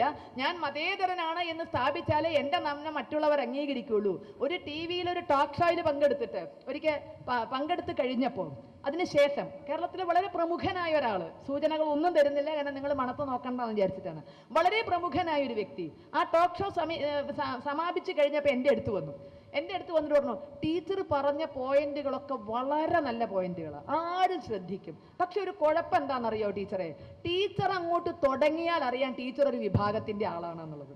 ടീച്ചർ സംസാരിക്കാൻ തുടങ്ങിയാൽ അറിയാൻ ടീച്ചർ ഒരു വിഭാഗത്തിന്റെ ആളാന്നുള്ളത്. അത് നമ്മുടെ അക്സെപ്റ്റൻസ് കുറയ്ക്കും. നമ്മളൊരു വിഭാഗത്തിന്റെ ആളായിക്കൊണ്ട് സംസാരിക്കരുത്, നമ്മൾ എല്ലാവരുടെയും ആളാണെന്ന് വന്നാലേ അക്സെപ്റ്റൻസ് ഉണ്ടാവുകയുള്ളൂ. ഞാൻ വളരെ ദയനീയമായി പറഞ്ഞു, ചേട്ടാ ഞാൻ എല്ലാവരുടെയും ആളല്ല, ഞാൻ എല്ലാവരുടെയും ആളല്ല, ഞാനൊരു വിഭാഗത്തിൻ്റെ ആളായിട്ട് തന്നെയാണ് അവരുടെ വാദഗതികൾ അവിടെ അവതരിപ്പിക്കാൻ വേണ്ടി തന്നെയാണ് ഞാൻ ചെന്നിരിക്കുന്നത്. ഞാൻ എങ്ങനെ അവരെ വിട്ടുകൊണ്ട് എല്ലാവരുടെയും ആളായിട്ട് ഓൾ ആർ മാത്തമാറ്റിക്സ് എന്ന തലത്തിലേക്ക് എനിക്ക് എത്താൻ പറ്റില്ല എന്ന് പറഞ്ഞു. അപ്പൊ കേരളത്തിൽ അതാ നിൽക്കണത്, എല്ലാം ഒന്നാണെന്ന് സ്ഥാപിക്കണം. ഇത് എവിടേക്ക് വരെ എത്തി? അതാണ് നമ്മൾ ഈ ഓണനാളിൽ ഈ കുടുംബ സദസ്സുകൾ ചിന്തിക്കേണ്ട ഒരു കാര്യമുണ്ട്. ഇന്നലെ വേദികളിലായിരുന്നുവെങ്കിൽ ഇന്നത് വീടുകളിലേക്ക് എത്തിക്കഴിഞ്ഞിരിക്കുന്നു എന്നുള്ളതാണ്. ഇന്നലെ ഈ ഓൾ ആർ മാത്തമാറ്റിക്സ് വേദിയിൽ മതിയായിരുന്നു, ഇന്ന് വീടുകളിലെത്തി. ഇതിന്റെ ദോഷം നമ്മളൊക്കെ അനുഭവിക്കുന്നുണ്ട്.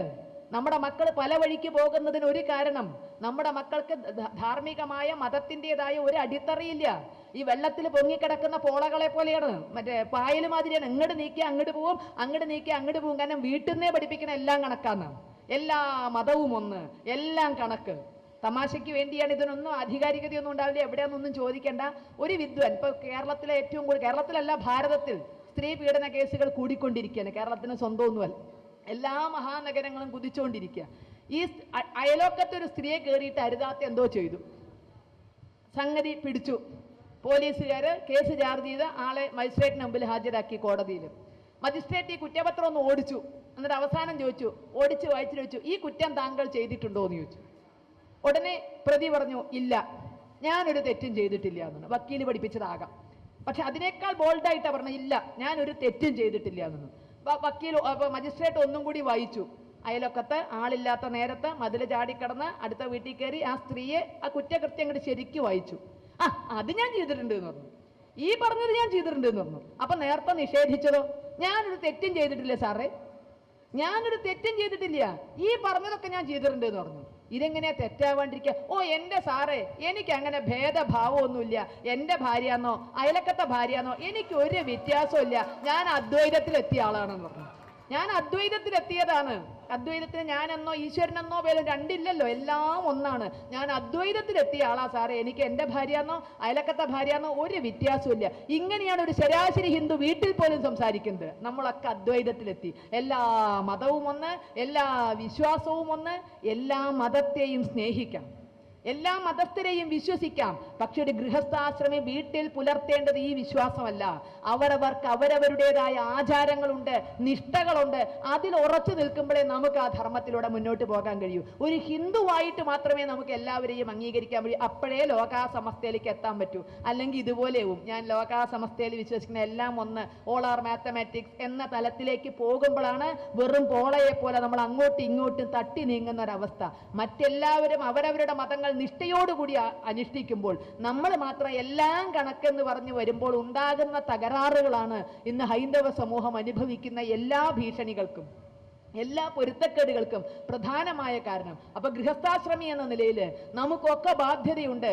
ശ്രേഷ്ഠമായൊരു മതവിശ്വാസം, ധാർമ്മിക ചിന്ത നമ്മളിലുണ്ടെങ്കിൽ അത് മക്കളിലേക്ക് കടത്തി വിട്ടേ പറ്റുള്ളൂ. അതിൻ്റെ അഭിമാനം അവരിലുണ്ടാകണം. അത് മറ്റാരെയും ശത്രുവായി കാണാനല്ല, മറ്റാരെയും ശത്രുവായി കാണില്ല. ഞാൻ ആരെന്നറിഞ്ഞാലേ എൻ്റെ പെരുമാറ്റത്തിന് പ്രത്യേകത ഉണ്ടാവുള്ളൂ. ഇപ്പൊ നമ്മുടെ മക്കൾക്ക് ഞാൻ ആരെന്നറിയില്ല. ഇപ്പൊ ഒരു ജില്ലാ കളക്ടർ സിനിമാ ഹാളിൽ പോയിരുന്നു കൂക്കില്ല. കാരണം അദ്ദേഹത്തിന് നല്ല ബോധ്യമുണ്ട്, ഞാൻ ജില്ലാ കളക്ടറാണ്, കൂക്കണമെന്ന് മോഹമൊക്കെ ഉണ്ടാവും, ചില റോളൊക്കെ കാണും, ചില സീനൊക്കെ കാണുമ്പോൾ. പക്ഷെ ഞാൻ ജില്ലാ കളക്ടർ, എനിക്ക് ചെയ്യാൻ പറ്റില്ല. ഞാൻ ആരെന്ന അഭിമാനം ഉണ്ടെങ്കിൽ എൻ്റെ പ്രവർത്തനത്തിൽ മാറ്റം വരും. നമ്മുടെ ശ്രേഷ്ഠമായ ഒരു പരമ്പരയുടെ ആ ഹൈന്ദവ ധർമ്മത്തിന്റെ ഇന്നത്തെ അവകാശിയാണെന്ന ബോധം ഉണ്ടെങ്കിൽ നമ്മുടെ മക്കൾ ബിവറേജസിന്റെ മുന്നിൽ ക്യൂവിൽ ചെന്ന് നിൽക്കില്ല. നമ്മുടെ മക്കൾ നിസ്സാരമായ ശാരീരിക സുഖങ്ങൾക്ക് വേണ്ടി ഏത് ഫ്രോഡുകളുടെയും പുറകെ പോകുന്ന ഒരു ദുരവസ്ഥ ഉണ്ടാകില്ല. ഞാൻ ആര്, എൻ്റെ തറവാടിത്വം എന്ത് എന്ന് തിരിച്ചറിയാനുള്ള അവസരമായി ഇതുപോലുള്ള ആഘോഷങ്ങളിൽ നിന്ന് പ്രേരണയും പ്രചോദനവും ഉൾക്കൊണ്ടുകൊണ്ട് അത് ഇവിടുന്ന് അങ്ങോട്ടുള്ള നമ്മുടെ ജീവിതത്തിന് അടിത്തറയായി മക്കളിലേക്ക് പകർന്നു കൊടുക്കാൻ സാധിക്കണം. അതല്ല എങ്കിൽ എൻ്റെ പൂപ്പാക്കൊരു ആനുണ്ടായിരുന്നു എന്ന് പറഞ്ഞാൽ ഇന്ന് അതിൻ്റെ തഴമ്പൊന്നും ഉണ്ടാവില്ല, ഉറപ്പാ. ആരുടെ മേലെ ആനപ്പുറത്ത് കയറിയേണ്ട തഴമ്പ് ഇന്നുണ്ടാകില്ല. ആ ഇന്നലെയുടെ അഭിമാനം നിലനിൽക്കണമെങ്കിൽ അത് നമ്മുടെ അനുഷ്ഠാനത്തിലൂടെ ആയിരിക്കണം. ഏതായാലും നമുക്ക് വീണ്ടും അല്ലേ കള്ളവും ചതിയും ഇല്ലാത്ത നാളുകൾ വരണം എന്ന് ആഗ്രഹിക്കുന്നവരാണ് നമ്മൾ. എല്ലാവരെയും ഒന്നെന്ന് കാണണമെന്ന് ആഗ്രഹിക്കുന്നവരാണ്. എല്ലാവരെയും ഒന്നെന്ന് കണ്ടൊരു ചക്രവർത്തി മലയാളിക്ക് സ്വന്തമായിരുന്നു എന്നാണ് ഓണസങ്കല്പങ്ങളിൽ എല്ലാവരും പറയുന്നതെങ്കിൽ, ദൈവമേ, ഇന്ന് നമ്മുടെ നാട്ടിലെ സ്ഥിതി എന്താ? എല്ലാവരെയും ഒന്നെന്ന് കാണുന്ന ഒരവസ്ഥ ഇന്ന് നമ്മുടെ നാട്ടിലുണ്ടോ? പിഞ്ചു കുട്ടികളെ വരെ മാറ്റി നിർത്തുന്നു. പിഞ്ചു കുട്ടികളെ വരെ മതം പറഞ്ഞ് തല എണ്ണി മാറ്റി നിർത്തുന്ന ഒരു ദുര്യോഗം ഇന്നുണ്ട്. അത് അവിടെ തുടങ്ങി അങ്ങ് ഉന്നത തലത്തിൽ മന്ത്രി പദവിക്ക് വരെ മന്ത്രി പദവിക്ക് വരെ ഇന്ന് എല്ലാവരും ഒന്നല്ല. രാഷ്ട്രീയ നേതാവായാൽ പോരാ, MLA ആയി ജയിച്ചു കയറിയാൽ പോരാ, ഭരണപാഠവം ഉണ്ടായാൽ പോരാ. കേരളത്തിൽ മന്ത്രിയാകണമെങ്കിൽ ഇന്ന് ബഹുഭൂരിപക്ഷത്തിനും ഒന്നുകിൽ സുന്നത്ത് നടത്തിയിരിക്കണം, അല്ലെങ്കിൽ മാമോദീസ മുങ്ങിയിരിക്കണം എന്നുള്ളതാണ് മന്ത്രിയാകാനുള്ള മാനദണ്ഡം എന്ന് പറയുമ്പോൾ നമ്മുടെ നാട്ടിലാണോ മഹാബലി ഭരിച്ചത്? എല്ലാവരെയും ഒന്നെന്ന് കണ്ട മഹാബലി എവിടെയാണോ ഭരിച്ചത്? ഇന്നും സാങ്കേതികമായി 56% ഹൈന്ദവ സമൂഹം, ആ സമൂഹത്തിന്റെ പ്രതിനിധികളായി അവിടെ എത്ര മന്ത്രിമാരുണ്ട് എന്ന് തിരിച്ചറിയുമ്പോൾ, മന്ത്രിമാര് മാത്രമല്ല, കേരളത്തിലെ MLA മാരെ നോക്കൂ നിങ്ങൾ. 3 തരം MLA മാരെ കേരളത്തിലുള്ളൂ. 3 തരം MLA മാര്. മുസ്ലിങ്ങളായ MLA മാരുണ്ട്, അവരതിൽ അഭിമാനിക്കുന്നു ഞങ്ങൾ മുസ്ലിങ്ങളാന്ന്. ക്രിസ്ത്യാനികളായ MLA മാരുണ്ട്, അവരും അതിൽ അഭിമാനിക്കുന്നു ഞങ്ങൾ ക്രിസ്ത്യാനികളാന്ന്. ഇനി 3ാമത്തെ തരം ഏതാണെന്നറിയോ? മതേതര MLA മാര്. മുസ്ലിങ്ങളായ MLA മാരുണ്ട്, ക്രിസ്ത്യാനികളായ MLA മാരുണ്ട്, മതേതര MLA മാരുണ്ട്. കാരണം ഹിന്ദുവിന് മാത്രമാണ് ഈ മതേതരത്വം കാട്ടിക്കൊടുക്കേണ്ടത്. അതിനുവേണ്ടി ഏതറ്റം വരെയും പോകും, ഏതറ്റം വരെ. ഞങ്ങളുടെ നിയോജക മണ്ഡലത്തിന്റെ തൊട്ട നിയോജക മണ്ഡലമാണ് തൃത്താല. അവിടെ നല്ല ചുണക്കുട്ടിയായ ചെറുപ്പക്കാരനാണ് അവിടുത്തെ MLA. ആവേശം ഇങ്ങനെ തുടിച്ചിട്ട് എന്തൊക്കെയാ പറയേണ്ടത് നിശ്ചയമില്ല. എന്തിനും പ്രതികരിച്ചതേ മൂപ്പര്, ഞാൻ ഹിന്ദുവല്ല. ഏറ്റവും ആദ്യത്തെ പ്രതികരണം, ഞാൻ ഹിന്ദുവല്ല, ഞാൻ ഹിന്ദുവിന്റെ പ്രതിനിധിയല്ല. ഹൈന്ദവമായ എന്തിനേയും എതിർക്കാൻ പ്രത്യേകമായൊരു താല്പര്യ. പക്ഷെ മറിച്ച് പല കാര്യങ്ങളും മൂപ്പര് അറിയാറില്ല. എല്ലാ കാര്യങ്ങളിലും ഹിന്ദുവല്ല എന്ന് പറയാൻ മുന്നിൽ നിൽക്കും. പക്ഷേ മറ്റു വല്ലവരെയും ബാധിക്കുന്ന വിഷയമാണെങ്കിൽ അദ്ദേഹം അറിഞ്ഞിട്ടേ ഉണ്ടാവില്ല. അദ്ദേഹം എന്നല്ല, അതുപോലുള്ള MLA മാർ ആരും അറിയാറില്ല. മനുഷ്യരെല്ലാവരും ഒന്നുപോലെയായിരുന്ന കേരളത്തിന്റെ ഇന്നത്തെ സ്ഥിതി പലരും ഭയക്കുന്നു, കേരളം കാശ്മീരാകുമോ എന്ന്. ഒരു കാലത്ത് ചില സംഘടനകൾ വിളിച്ചിട്ടുണ്ട്, കേരളം ഞങ്ങൾ കാശ്മീരാക്കും. സംഘടന വിളിച്ചതല്ലേ, പോട്ടപ്പ നമ്മൾ വിചാരിച്ചു. അതൊക്കെ ഒരു പ്രാസൊപ്പിച്ച് വിളിക്കല്ലേ, നമ്മളൊക്കെ ഈ മുദ്രാവാക്യം തയ്യാറാക്കാറില്ലേ? വല്ലത് അതിപ്പോൾ മുഴുവൻ നടന്നിട്ട് അതുപോലെ ഒരു പ്രാസൊപ്പിച്ച് വിളിക്കുക, വേവലാതി പെടണ്ട എന്നായിരുന്നു ഇതുവരെയുള്ള ചിന്ത എങ്കിൽ ഇന്ന് മാറി. കേരളം കാശ്മീരാക്കും, സംഘടനകളല്ല ഭരണകർത്താക്കൾ. എന്താ കാശ്മീരിന്റെ പ്രത്യേകത? ഇന്ത്യൻ പാർലമെന്റ് പാസാക്കിയ നിയമം കാശ്മീർ അസംബ്ലി അംഗീകരിക്കാത്തടത്തോളം കാലം കാശ്മീരിൽ ബാധകമല്ല. ഇന്ത്യൻ പാർലമെന്റ് പാസാക്കിയ ഒരു നിയമവും കാശ്മീർ അസംബ്ലി അംഗീകരിക്കാത്തടത്തോളം കാലം കാശ്മീരിന് ബാധകമല്ല. ഇതാണ് കാശ്മീരിന്റെ പ്രത്യേകത. കേരളവും ആ വഴിക്കാണോ? ഇന്ത്യയുടെ നിയമങ്ങൾ കേരളത്തിന് ബാധകമല്ലേ? കേരളത്തിന് സ്വന്തമായി നിയമങ്ങളാകാമോ? എല്ലാ വിഷയങ്ങളിലും കൺകറന്റ് ലിസ്റ്റിൽ മാത്രമല്ലാതെ എല്ലാ വിഷയങ്ങളിലും ഇന്ത്യയുടെ പൊതുവായ വികാരത്തിൽ നിന്ന് മാറി ചിന്തിക്കാനുള്ള അധികാരം കേരളത്തിനുണ്ടോ? ഉണ്ട്. കഴിഞ്ഞ ജൂൺ മാസം ഏകദേശം 20-ാം തീയതിയോടുകൂടി ഒരു ഉത്തരവ് കേരളത്തിലെ എല്ലാ തദ്ദേശ സ്വയംഭരണ സ്ഥാപനങ്ങളുടെ ഭരണാധികാര സെക്രട്ടറിമാർക്കും കിട്ടി. പഞ്ചായത്ത്, മുനിസിപ്പാലിറ്റി, കോർപ്പറേഷൻ സെക്രട്ടറിമാർക്ക് കിട്ടി. തദ്ദേശ സ്വയംഭരണ വകുപ്പിന്റെ ഉത്തരവ് എന്തായിരുന്നു എന്നറിയാമോ? മുസ്ലിം പെൺകുട്ടികളുടെ വിവാഹപ്രായം 16 വയസ്സ് മതി. 16 വയസ്സിൽ മുസ്ലിം പെൺകുട്ടികൾക്ക് വിവാഹം കഴിക്കാം. എല്ലാവരും മേപ്പിട്ട് നോക്കി, പടച്ചോനെ ഈ കാര്യത്തിലുണ്ടോ മതഭേദം? പെൺകുട്ടികൾ പ്രായപൂർത്തിയാകേണ്ട കാര്യത്തിലുണ്ടോ മതഭേദം? എല്ലാവരും അട്ടം നോക്കി നിൽക്കുക.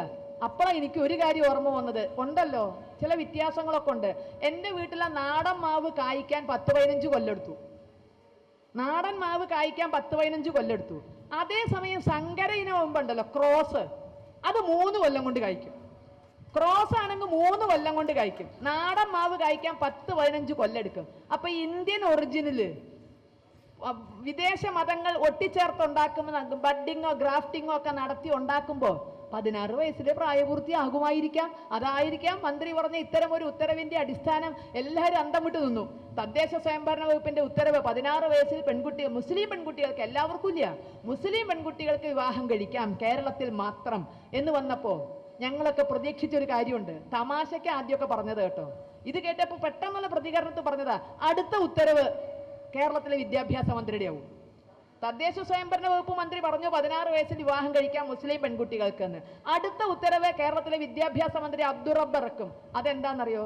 10-ാം ക്ലാസ്സിൽ വെച്ച് പ്രസവിക്കുന്ന പെൺകുട്ടികൾക്ക് ഗ്രേസ് മാർക്ക് ഉണ്ടായിരിക്കുന്നു. ഇപ്പോൾ നേരത്തെ പറഞ്ഞു, കേരളത്തിൽ കലോത്സവത്തിൽ പങ്കെടുത്താൽ ഒരുപാട് പേരും പ്രശസ്തി മാത്രമല്ല ഗ്രേസ് മാർക്കുണ്ട്. 10ൽ സ്റ്റേറ്റ് യുവജനോത്സവത്തിലൊക്കെ പോയി A ഗ്രേഡ് വാങ്ങിയ ഗ്രേസ് മാർക്ക് ഉണ്ട്. അതുപോലെ 10-ാം ക്ലാസ്സിൽ വെച്ച് പ്രസവിക്കുന്ന കുട്ടികൾക്ക് ഗ്രേസ് മാർക്ക് കൊടുക്കും കേരളത്തിലെ വിദ്യാഭ്യാസ മന്ത്രി എന്ന് വേദനയോടെ പരിഹസിച്ചതായിരുന്നു. ഉള്ളു കത്തുമ്പോൾ വന്ന പരിഹാസമായിരുന്നു. പക്ഷെ അങ്ങോട്ടാണ് നീങ്ങുന്നത്. കാലിക്കറ്റ് യൂണിവേഴ്സിറ്റി ചിന്തിക്കുന്നു, ഡിഗ്രി വിദ്യാർത്ഥികൾക്ക് മെറ്റേണിറ്റി ലീവ് കൊടുക്കാം. കാലിക്കറ്റ് യൂണിവേഴ്സിറ്റി തീരുമാനമെടുക്കാൻ പോകുന്നു, ഡിഗ്രി കുട്ടികൾക്ക്, ഒന്ന് ചിന്തിക്കൂ എന്താ പ്രായമെന്ന്. ഡിഗ്രി കുട്ടികൾക്ക് മെറ്റേണിറ്റി ലീവ് അനുവദിക്കുന്നതിനെ പറ്റിയിട്ട് കാലിക്കറ്റ് യൂണിവേഴ്സിറ്റി ചിന്തിക്കുന്നു. കേരളത്തിൽ സ്ത്രീ വിദ്യാഭ്യാസ രംഗത്ത്, ഭാരതത്തിൽ സ്ത്രീ വിദ്യാഭ്യാസ രംഗത്ത് സാക്ഷരതയിൽ ഒക്കെ കുതിച്ചുചാട്ടം നടത്തിയ കേരളം പുറകോട്ടടിക്കുന്നു. കാലിക്കറ്റ് യൂണിവേഴ്സിറ്റി ഡിഗ്രിക്ക് പഠിക്കുന്ന കുട്ടിക്ക് വരെ പ്രസവാവധി കൊടുക്കുന്നതിനെ പറ്റി ചിന്തിക്കുമ്പോൾ നമ്മൾ എങ്ങോട്ട്? ചിന്തിക്കുക. ഒരു രക്ഷിതാവ് എല്ലാ ഭാരവും, കാരണം ഇപ്പൊ ലവ് ജിഹാദിന്റെ ഒക്കെ കത്തി നിൽക്കണ കാല, മക്കളെ വല്ലവരും കൊണ്ടുപോകുമോന്ന് പേടിക്കണ രക്ഷിതാക്കള് എന്നാ ഇതിനെ ഏതിന്റെങ്കിലും തലയിൽ കെട്ടിവെച്ചലേ എന്ന് ചിന്തിച്ചാൽ 18 വയസ്സാവാതെ ഒരു വഴിയില്ല. 18 വയസ്സാവാതെ നിങ്ങളെങ്ങാൻ കല്യാണം കഴിച്ചു കൊടുത്താൽ 1, 2, 3 അഴി എണ്ണേണ്ടി വരും. പേടിയുണ്ടോ? ഒറ്റ പരിഹാരമേ ഉള്ളൂ, പൊന്നാനി വരെ പോയാൽ മതി. 16 വയസ്സിലെ മക്കളെ കെട്ടിച്ചു കൊടുക്കാം. 18 വയസ്സ് വരെ കാത്തിരിക്കേണ്ട. പെമ്മക്കളുള്ള രക്ഷിതാക്കൾ ജാഗ്രതയിൽ. മനുഷ്യരെല്ലാരും ഒന്നുപോലെ നാടുവാണിരുന്ന കേരളത്തില് തുല്യത കിട്ടണമെങ്കിൽ പൊന്നാനി വരെ പോവുക. നിങ്ങൾക്കും 16 വയസ്സിലെ വിവാഹം കഴിച്ച് അയക്കാം. പാവം പണ്ടൊരു മന്ത്രി ഉണ്ടായിരുന്നു, പൈപ്പ് മന്ത്രി എന്നൊക്കെ അപരനാമധേയത്തിൽ അറിയപ്പെട്ടിരുന്ന ഒരു ഗംഗാധരൻ. പലരും മറന്നിട്ടുണ്ടാവില്ല, പൊന്നാനി MLA ഒക്കെ ആയിരുന്ന ഗംഗാധരൻ. അദ്ദേഹത്തിന്റെ മകളെ വിവാഹം കഴിച്ചു അയക്കുമ്പോൾ 18 വയസ്സാവാൻ ഏതാനും മാസങ്ങളെ കമ്മി ഉണ്ടായിരുന്നുള്ളൂ. വിവാഹം കഴിച്ച് അയച്ചിട്ട് അദ്ദേഹം കുടുങ്ങിയ പാട് ചില്ലറയൊന്നുമല്ല. ഇന്നായിരുന്നെങ്കിൽ എന്ത് സുഖമായിരുന്നു. അദ്ദേഹത്തിന് അച്ഛൻ അധികം ദൂരം പോണ്ട പൊന്നാനിക്ക്. ആ പൊന്നാനി ചെന്ന് ചില കൈക്രിയ നടത്തിയിരുന്നെങ്കിൽ എല്ലാ കേസ് കെട്ടുന്നു ഒഴിവാക്കാമായിരുന്നു. ഇത്തരത്തിലാണ് മലയാളി മുന്നോട്ട് പോയിക്കൊണ്ടിരിക്കുന്നത്. വിവാഹപ്രായത്തിൽ വരെ ഇന്ന് മതപരമായ വേർതിരിവ്. ഈ നാടാണോ മഹാബലി ഭരിച്ചത്? ഇവിടെയാണോ മനുഷ്യരെല്ലാവരും ഒന്നായിരുന്നത്? ജൂൺ 20 ജൂൺ 13 ഉത്തരവിറങ്ങി. ജൂൺ 16 നിങ്ങളൊക്കെ ദൃശ്യമാധ്യമങ്ങളിൽ നിന്നൊക്കെ കണ്ടു കാണും. കോഴിക്കോട് മുഖത്താറ് ഒരു അനാഥാലയത്തിൽ ഒരു പെൺകുട്ടിയെ അറബിക്ക് വിവാഹം കഴിച്ചയച്ചത്. അത് വിവാദമായപ്പോൾ അതിന്റെ അധികാരികൾ പറഞ്ഞത് ഞങ്ങൾ നിയമപരമായാണ് ചെയ്തത്. ശരി, അവര് കുടുങ്ങില്ല. അവർക്ക് ഇപ്പൊ കേസ് വരുന്നേ ഉള്ളൂ, ഇപ്പൊ ചില ചീത്തപ്പേര് വരുന്നേ ഉള്ളൂ. അവരാരും ശിക്ഷിക്കപ്പെടില്ല. കാരണം ജൂൺ 13 ഇറങ്ങിയ ഉത്തരവ് അവരുടെ മേശപ്പുറത്ത് ഇരിക്കുന്നിടത്തോളം കാലം അതിൽ ഒരാളെയും ശിക്ഷിക്കാൻ പറ്റില്ല. മുസ്ലിം പെൺകുട്ടികളുടെ വിവാഹപ്രായം 16 വയസ്സാണ് എന്ന് പറഞ്ഞിട്ടുള്ള ഉത്തരവ് അവിടെ കിടക്കുകയാണ്. അതുകൊണ്ട് അവർ ശിക്ഷിക്കപ്പെടില്ല. ഇപ്പോഴത്തെ ഈ കോലാഹലം മാത്രം അവർക്കൊന്നും നഷ്ടപ്പെടാനില്ല. നമ്മൾ എങ്ങോട്ടാ പോകുന്നത്? നമുക്ക് എവിടെയാ തുല്യത? ഓണനാളുകളിൽ തുല്യതയ്ക്ക് വേണ്ടി ചിന്തിക്കാൻ, പ്രവർത്തിക്കാൻ മാനസികമായി സന്നദ്ധമാവാതെ നമുക്ക് എങ്ങനെ മഹാബലിയാണ് ഓർക്കുന്നത് എന്ന് പറയാൻ പറ്റും? മനുഷ്യരെല്ലാവരും ഒന്നുപോലെ ആകുന്ന നാളുകളെ പറ്റിയുള്ള ഗൃഹാതുരത്വം നമ്മൾ എന്തിനു നമ്മളിൽ വെച്ചു പുലർത്തണം? മനുഷ്യരെല്ലാവരും ഒന്നുപോലെയാണോ? വ്യക്തികൾക്ക് മാത്രമല്ല, സമാജത്തിന് പോലും തുല്യത കിട്ടുന്നില്ല. സമാജത്തിന് കിട്ടുന്നുണ്ടോ? വളരെയധികം വേവലാതിയോടുകൂടിയാണ് ഇപ്രാവശ്യം ഹിന്ദുക്കൾ ഓണത്തിനെ സമീപിക്കുന്നത്. പ്രത്യേകിച്ച് കേരളത്തിൽ നിന്ന് തുടങ്ങുന്നു. മറ്റൊന്നുമല്ല, റിസർവ് ബാങ്ക്, RBI ഗുരുവായൂർ ക്ഷേത്രത്തിലെ സ്വർണത്തിന്റെ കണക്ക് അന്വേഷിച്ചിരിക്കുന്നു. ഗുരുവായൂർ ക്ഷേത്രത്തിലെ സ്വർണ നിക്ഷേപത്തിന്റെ കണക്ക് റിസർവ് ബാങ്ക് ഓഫ് ഇന്ത്യ ഔദ്യോഗികമായിട്ട് ചോദിച്ചിരിക്കുന്നു. ഇത് കേവലം അറിയാൻ വേണ്ടി മാത്രമല്ല, സാമ്പത്തികമായി പാപ്പരായി കൊണ്ടിരിക്കുന്ന, തലയും കുത്തി പാതാളത്തിലേക്ക് താഴുന്ന ഇന്ത്യയുടെ രൂപയെ പിടിച്ചു നിർത്താനുള്ള അവസാനത്തെ ശ്രമമാണത്രേ ക്ഷേത്രങ്ങളിൽ നിന്നുള്ള സ്വർണ്ണ നിക്ഷേപം എടുത്തുകൊണ്ട് ഇന്ത്യയിലെ സ്വർണ്ണ നിക്ഷേപ ഇറക്കുമതി തൽക്കാലത്തേക്ക് നിർത്തുക എന്നുള്ളത്. ക്ഷേത്രങ്ങളിലെ സ്വർണ്ണ നിക്ഷേപം എടുക്കാം. വളരെ ഗ്രാൻഡ്, വളരെ ഉദാരമായ സമീപനമാണ്. പലരും പറയുന്നു നിങ്ങൾ വേവലാതിപ്പെടണ്ട, പൈസ തരും. ക്ഷേത്രത്തിലെ സ്വർണത്തിന് പൈസ തരും, പിടിച്ചെടുക്കൊന്നുമില്ല. ക്ഷേത്രത്തിലെ സ്വർണത്തിന് പൈസ തരും. നല്ല കാലം ഗസിനെയും ഗോറിയും ഒക്കെ കൊണ്ടുപോയ പോലെ അങ്ങനെ അങ്ങ് കൊണ്ടുപോകുന്നില്ലല്ലോ. പൈസ തരാമെന്നൊരു വാഗ്ദാനം. ഇവിടെ ചിന്തിക്കൂ, ഇത് പൈസയ്ക്ക് വിൽക്കാനായി സംരക്ഷിച്ചു വെച്ചതാണോ? ഇത് പൈസയ്ക്ക് വിൽക്കാൻ ഏതെങ്കിലും ഭരണാധികാരികൾക്ക് അധികാരമുണ്ടോ? ക്ഷേത്രത്തിലെ സമ്പത്ത് ക്ഷേത്രങ്ങളാണോ ഇവിടുത്തെ സാമ്പത്തികമായ പാപ്പരത്വത്തിന് കാരണം? ക്ഷേത്രങ്ങളാണോ രൂപയുടെ മൂല്യം തലയും കുത്തി കീഴ്പ്പെട്ട് കൊണ്ടുപോയത്? ഇവിടുത്തെ ഏതെങ്കിലും ഭരണാധികാരികളാണോ ക്ഷേത്രത്തിൽ സ്വർണം നിറച്ചിട്ടുള്ളത്? പിന്നെ എന്ത് അധികാരത്തിൽ കേരളത്തിലെ ക്ഷേത്രങ്ങളിൽ നിന്ന് തുടങ്ങി? കേരളത്തിൽ മാത്രമൊന്നുമല്ല, ഇന്ത്യയിലെ എല്ലാ ക്ഷേത്രങ്ങളിലെയും കണ്ണുണ്ട്. അടുത്ത ഗസിനിമാർ തന്നെയാണ് അധികാരത്തിൽ ഇരിക്കുന്നത് എന്ന് സ്ഥാപിച്ചുകൊണ്ടാണ് ഇവിടെ നമ്മൾ ചിന്തിക്കൂ. വിത്തെടുത്ത് വറുത്ത് കുത്തരുത് എന്നൊരു ചൊല്ല് നമ്മൾ കേട്ടിട്ടുണ്ട്. വിത്തെടുത്ത് വറുത്ത് കുത്തരുത് എന്ന്. ഈ സംരക്ഷിച്ചു വെച്ചത് താൽക്കാലികമായ ഒരു ക്രൈസിസിനെ മറികടക്കാൻ വേണ്ടി എടുത്താൽ ഈ ഭരണാധികാരികളാണ് 10 കൊല്ലം കഴിഞ്ഞാൽ അടുത്ത ക്രൈസിസിനെ മറികടക്കാൻ എന്തെടുക്കും? ഇന്ന് ക്ഷേത്രത്തിലെ ലോക്കറുകളിലേക്ക് അവരുടെ കണ്ണ് നീണ്ടെങ്കിൽ നാളെ എൻ്റെ നിങ്ങളുടെ ലോക്കറിലേക്കാണ് വരിക. കാരണം ഞാനും നിങ്ങളും ഒരു വ്യക്തിയാണെങ്കിൽ ക്ഷേത്രത്തിലെ മൂർത്തിയും ഒരു വ്യക്തിയാണ്. ഒരു വ്യത്യാസമുണ്ട്, നമ്മൾ മേജറാണ്, മൂർത്തി മൈനറാണ്. ക്ഷേത്രത്തിലെ വിഗ്രഹം നിയമപ്രകാരം മൈനറാണ്. മൈനർ സ്വത്ത് സംരക്ഷിക്കാനേ അവകാശമുള്ളൂ. വിറ്റു തൊലയ്ക്കാനോ ഇല്ലാതാക്കാനോ ആർക്കും അവകാശമില്ല. സംരക്ഷിക്കാനേ അവകാശമുള്ളൂ. ആ ബാങ്ക് ക്ഷേത്ര ലോക്കറുകളിലേക്ക് RBIയുടെ കരങ്ങൾ നീളുന്നുവെങ്കിൽ നാളെ എന്റെയും നിങ്ങളുടെയും കഴുത്തിലേക്ക് നീളും. നമ്മുടെ ബാങ്ക് ലോക്കറുകളിലേക്ക് നീളും. നമ്മുടെ താലി ചെയിനിൽ പിടിച്ച മുറുക്കും. അതരുത് എങ്കിൽ തീർച്ചയായും ഇതിനെ നമ്മൾ നഖശിഖാന്തം എതിർത്തേ പറ്റുള്ളൂ. ഒന്ന്, ആരാധനാലയങ്ങളിലെ സമ്പത്ത് ഭരണകൂടത്തിന് ദൂർത്തടിക്കാനുള്ളതല്ല. ഇവിടെ സ്വിസ് ബാങ്കിൽ പലരെയും തട്ടിച്ചും വെട്ടിച്ചും സ്വിസ് ബാങ്കിൽ കൊണ്ടുപോയിട്ട കോടികളുടെ 10% ഈ ക്രൈസിസ് സമയത്ത് ഇവിടെ എത്തിക്കാൻ സാധിച്ചിരുന്നുവെങ്കിൽ ഇന്ത്യയുടെ രൂപ മേലോട്ട് ഉയരുമായിരുന്നു. ഇനി ഇതും ക്ഷേത്രങ്ങളിലെ സമ്പത്തും പിടിച്ചെടുത്താൽ അതിന്റെയും കൂടെ ഓഹരി ഈ രാഷ്ട്രം തന്റേതാണ് എന്ന് വിശ്വസിക്കുന്ന പലർക്കും മറ്റു പല നാടുകളിലും കൊണ്ടുപോയി ഡിപ്പോസിറ്റ് ചെയ്ത് വീണ്ടും വീണ്ടും കോടീശ്വരന്മാരും ശതകോടീശ്വരന്മാരും സഹസ്രകോടീശ്വരന്മാരുമായി മാറുക എന്ന ദുഷ്ടലക്ഷ്യം ഇപ്പൊ ഇതുമ്മ തൊടാൻ പറ്റണില്ല. ഇപ്പൊ ഭണ്ഡാരത്തിലെ കൈയിട്ട് വരാൻ പറ്റുള്ളൂ, ഈ സ്വർണ്ണ നിക്ഷേപത്തിൽ കൈയിട്ട് വരാൻ പറ്റണില്ല. അതിന്റെ ആ കൊതിക്കറിവ് തീർക്കാൻ ഈ ഒരു രൂപയുടെ വിലയിടിഞ്ഞത് മാത്രം നിമിത്തമാക്കിക്കൊണ്ട് ക്ഷേത്രങ്ങളിലേക്ക് കടന്നു വരുന്നുവെങ്കിൽ സർവശക്തിയും സമാഹരിക്കേണ്ട കാലഘട്ടമാണ്. വിദേശ ചാനലിൽ നിന്ന് എന്ന് പറഞ്ഞ് ഞാനതിപ്പോഴും വിശ്വസിച്ചിട്ടില്ല. കാരണം അവർ മലയാളത്തിലാണോ ഇന്റർവ്യൂ നടത്തുകയെന്ന് എനിക്കറിയില്ല. വിദേശ ചാനലിൽ നിന്നാണ് എന്ന് പറഞ്ഞ് ഫോൺ വഴി ഒരു ഇന്റർവ്യൂ ഈ വിഷയത്തിൽ എന്താ ഹിന്ദു ഐക്യവേദിയുടെ അഭിപ്രായം എന്ന് ചോദിച്ച് എന്നെ വിളിക്കേണ്ടായി. ഇത്തരം അഭിപ്രായങ്ങളൊക്കെ പറഞ്ഞു കഴിഞ്ഞു. നിങ്ങൾ എങ്ങനെ പ്രതിരോധിക്കുന്നു ചോദിച്ചു. എനിക്ക് പറയാണ്ടായിരുന്നു ഉത്തരം. അത് ആരായാലും ഞാൻ ആരെന്ത് കണക്കെടുക്കാൻ ചോദിച്ചതായാലും കുഴപ്പമില്ല. ഞങ്ങൾ എങ്ങനെ പ്രതിരോധിക്കുമെന്നുള്ളതിന് ഒരൊറ്റ ഉത്തരമേ ഉള്ളൂ. 2 കാര്യം ഒപ്പമേ ഉണ്ടാവുള്ളൂ എന്ന്. ഒന്ന്, ആ ക്ഷേത്രത്തിലെ സ്വത്തുക്കൾ അവിടെ ഉണ്ടാകും, അതോടൊപ്പം കേരളത്തിലെ ഹിന്ദു ഉണ്ടാകും.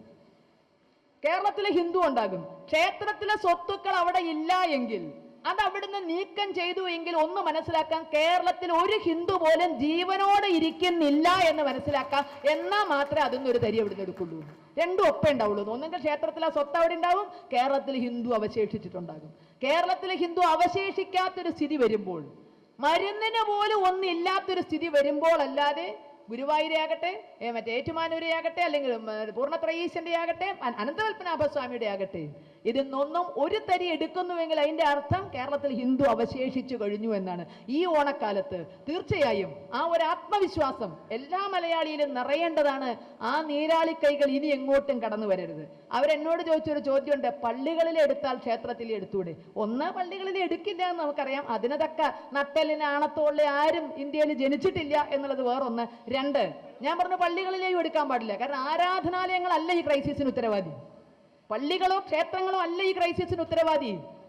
ഇവിടെ ഹിന്ദുത്വം വേണ്ട, വർഗീയത വേണ്ട, മറ്റത് വേണ്ട, ഞങ്ങളാണ് ക്ഷേമരാഷ്ട്രം ഉണ്ടാക്കുക എന്ന് പറഞ്ഞിട്ട് ഇത്രയും കാലം അധികാരത്തെ കടിച്ചു തൂങ്ങിയിട്ട് ക്ഷാമരാഷ്ട്രമാക്കി മാറ്റിയവരാണ് അതിന്റെ ഉത്തരവാദികൾ, അല്ലാതെ ഇവിടുത്തെ മതവിശ്വാസികളല്ല. ഇവിടുത്തെ മതവിശ്വാസികളല്ല. അതുകൊണ്ട് തന്നെ ഹിന്ദുവിനോ മുസ്ലിമിനോ ക്രിസ്ത്യാനിക്കോ സ്വന്തം ആരാധനാലയങ്ങളിലെ പണം കൊടുത്തുകൊണ്ട് അല്ലെങ്കിൽ സമ്പത്ത് കൊടുത്തുകൊണ്ട് ഈ ക്രൈസിസിൽ നിന്ന് കരകയറ്റേണ്ട ഒരു ബാധ്യതയുമില്ല. ഇത് ഞങ്ങളുടെ രാജ്യമാണ് എന്ന് പറഞ്ഞ് ചിലർ തറവാട്ട് മുതൽ പോലെ അനുഭവിച്ചുകൊണ്ടിരിക്കുന്നത്. തറവാട്ട് മുതൽ പോലെ രാജ്യം കൈവശം വെച്ചവർക്ക് മാത്രമാണ് അതിന്റെ അവകാശം. കോടിക്കണക്കിന് രൂപ പലതരത്തിൽ അഴിമതിയിൽ സ്വന്തം അക്കൗണ്ടിലേക്ക് മാറ്റുമ്പോൾ തോന്നാത്ത വേദനയൊന്നും ഇന്ന് രൂപയുടെ മൂല്യം ഇടിയുമ്പോൾ ഇവർക്ക് ആർക്കും തോന്നണ്ട. അത് ക്ഷേത്ര സ്വത്തുക്കൾ വെച്ച് നിറവേറ്റാമെന്നും ആരും ചിന്തിക്കണ്ട. അപ്പൊ എവിടെ നമുക്ക് തുല്യത? ഒരു സമാജം എന്ന നിലയിൽ കിട്ടുന്നുണ്ടോ? വ്യക്തികൾ എന്ന നിലയിൽ കിട്ടുന്നില്ല. വ്യക്തിഗതമായ ഏതൊരു ആനുകൂല്യത്തിന്റെ കാര്യം എടുക്കുക. നമ്മൾ ഏത് ആനുകൂല്യത്തിനും ഇന്ന് മതപരമായ മാനമുണ്ട്. എന്തൊരാനുകൂല്യം? പിഞ്ചു കുട്ടികൾക്ക് കൊടുക്കുന്ന സ്കോളർഷിപ്പ് മുതൽ ഭർത്താവ് മരിച്ച വിധവകൾക്ക് കൊടുക്കുന്ന സഹായ വീട് വരെ കേരളത്തിൽ നിന്ന് മതഭേദമുണ്ട്. വളരെ കാര്യമായി 5ാം മന്ത്രി എല്ലാവർക്കും പരിചയം ഉണ്ടാവുമല്ലോ അല്ലേ? കേരളത്തില് 5ാം മന്ത്രി മഞ്ഞളാംകുഴി അലി ഗംഭീരമായ ഒരു പ്രഖ്യാപനം നടത്തി 3-4 മാസങ്ങൾക്ക് മുമ്പ് കോഴിക്കോട് വന്നിട്ട് കേരളത്തിലെ വിധവകൾക്കൊക്കെ വീട് വെച്ചു കൊടുക്കുന്നു. എല്ലാവർക്കും സന്തോഷമായി. പാവം ആണും തൂണും ഇല്ലാത്തവരെ അടച്ചു കിടക്കട്ടെ. പക്ഷെ മന്ത്രിയുടെ തൊട്ടടുത്ത വാചകമാണ് രസമായത്. എല്ലാ വിധവകൾക്കും ഇല്ല. ഭർത്താവ് മരിച്ചതല്ല വിധവയുടെ ക്വാളിഫിക്കേഷൻ. എല്ലാ വിധവകൾക്കും ഇല്ല. അഹിന്ദുക്കളായിരിക്കണം. ഹിന്ദുക്കളായ വിധവകൾക്കില്ല. ന്യൂനപക്ഷക്കാരായ വിധവകൾക്ക് മാത്രമേ വീടുള്ളൂ. ഭർത്താവ് മരിച്ച് അടച്ചു കിടക്കാൻ ഒരു വീടില്ലാത്ത വിഷമത്തില് സ്വന്തം കൈക്കുഞ്ഞുങ്ങളെയും പിടിച്ച് പാവപ്പെട്ട സ്ത്രീ പൊന്നാനിക്ക് പോണോ? അതോ തെരുവ് കിടക്കണോ? ഹിന്ദുവായി പോയി എന്ന ഒറ്റ കുറ്റത്തിന് തെരുവ് കിടക്കണോ? തെരുവ് കിടക്കാൻ പറ്റിയ നാടാണല്ലോ കേരളം. 3 വയസ്സുള്ള പിഞ്ചുകുട്ടിയെ അല്ലെ തിരൂരാണുണ്ടായത്, പിച്ചി ചീന്തി എറിഞ്ഞു. ആ കുട്ടിയുടെ മതം നോക്കിയിട്ടൊന്നല്ല, പെണ്ണെട്ടാനേ മതം നോക്കണ്ടു. ഈ വക കുതന്ത്രങ്ങൾക്ക് മതമൊന്നും നോക്കണ്ട, അത് ആരായാലും കൊള്ളാം, പിച്ചി ചീന്തി എറിയും. പിന്നെ എന്ത് വിശ്വാസത്തിൽ ഹിന്ദു കൈക്കുഞ്ഞുങ്ങളെയും പിടിച്ച് തെരുവ് കിടക്കും? അതിന് മതം മാറണ്ട, അതിനാരായാലും കൊള്ളാമെന്നുള്ള സ്ഥിതിയാണ് നിൽക്കുന്നത്. കേരളത്തിലെ ഭരണകൂടം എടുത്ത തീരുമാനം. സ്ത്രീകളുടെ കൂട്ടായ്മയിൽ ഏറെ മുന്നോട്ട് പോയതാണ് കേരളം. കുടുംബശ്രീ പോലുള്ള സംരംഭങ്ങളൊക്കെ വളരെ, ഒരുപക്ഷെ ലോകത്തിന് തന്നെ മാതൃകയാണ് കേരളത്തിലെ കുടുംബശ്രീകൾ. വളരെ ഗംഭീരമായി മുന്നോട്ട് പോകുന്നു സ്ത്രീകളെ ശക്തരാക്കുന്നതിൽ. പക്ഷെ അവിടെയും അതാ, കുടുംബശ്രീകൾക്ക് സഹായധനം പ്രഖ്യാപിച്ചു 2.5 ലക്ഷം രൂപ. ഒരു കുടുംബശ്രീക്ക് സർക്കാർ ഗ്രാൻഡ്, പശുവിനെ വളർത്താം അല്ലെങ്കിൽ പച്ചക്കറി ഉണ്ടാക്കാം, 2.5 ലക്ഷം ഗ്രാൻഡായിട്ട് തിരിച്ചടക്കണ്ട. പക്ഷെ അവിടെയും ഉണ്ട്, അത്തരം കുടുംബശ്രീകളിൽ 70% അഹിന്ദുക്കളായിരിക്കണം. 70% അമ്മമാർ അഹിന്ദുക്കളായിരിക്കണം.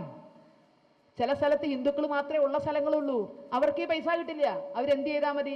10 അംഗങ്ങളുള്ള കുടുംബശ്രീ ആണെങ്കിൽ 7 ആള് പൊന്നാനി പോവുക, അല്ലെങ്കിൽ ഏതെങ്കിലും പള്ളിയിലച്ഛൻ്റെ കൂടെ ഏതെങ്കിലും പൊട്ടക്കുളത്തിൽ വീഴ, എന്നാൽ സർക്കാരിൻ്റെ 2.5 ലക്ഷം ഇനാം ഉറപ്പാ. 2.5 ലക്ഷം കിട്ടുക. 70% അഹിന്ദുക്കളാകണമെന്നേ ഉള്ളൂ. ഇവിടെയാണോ മഹാബലി നാണ് വേണത്?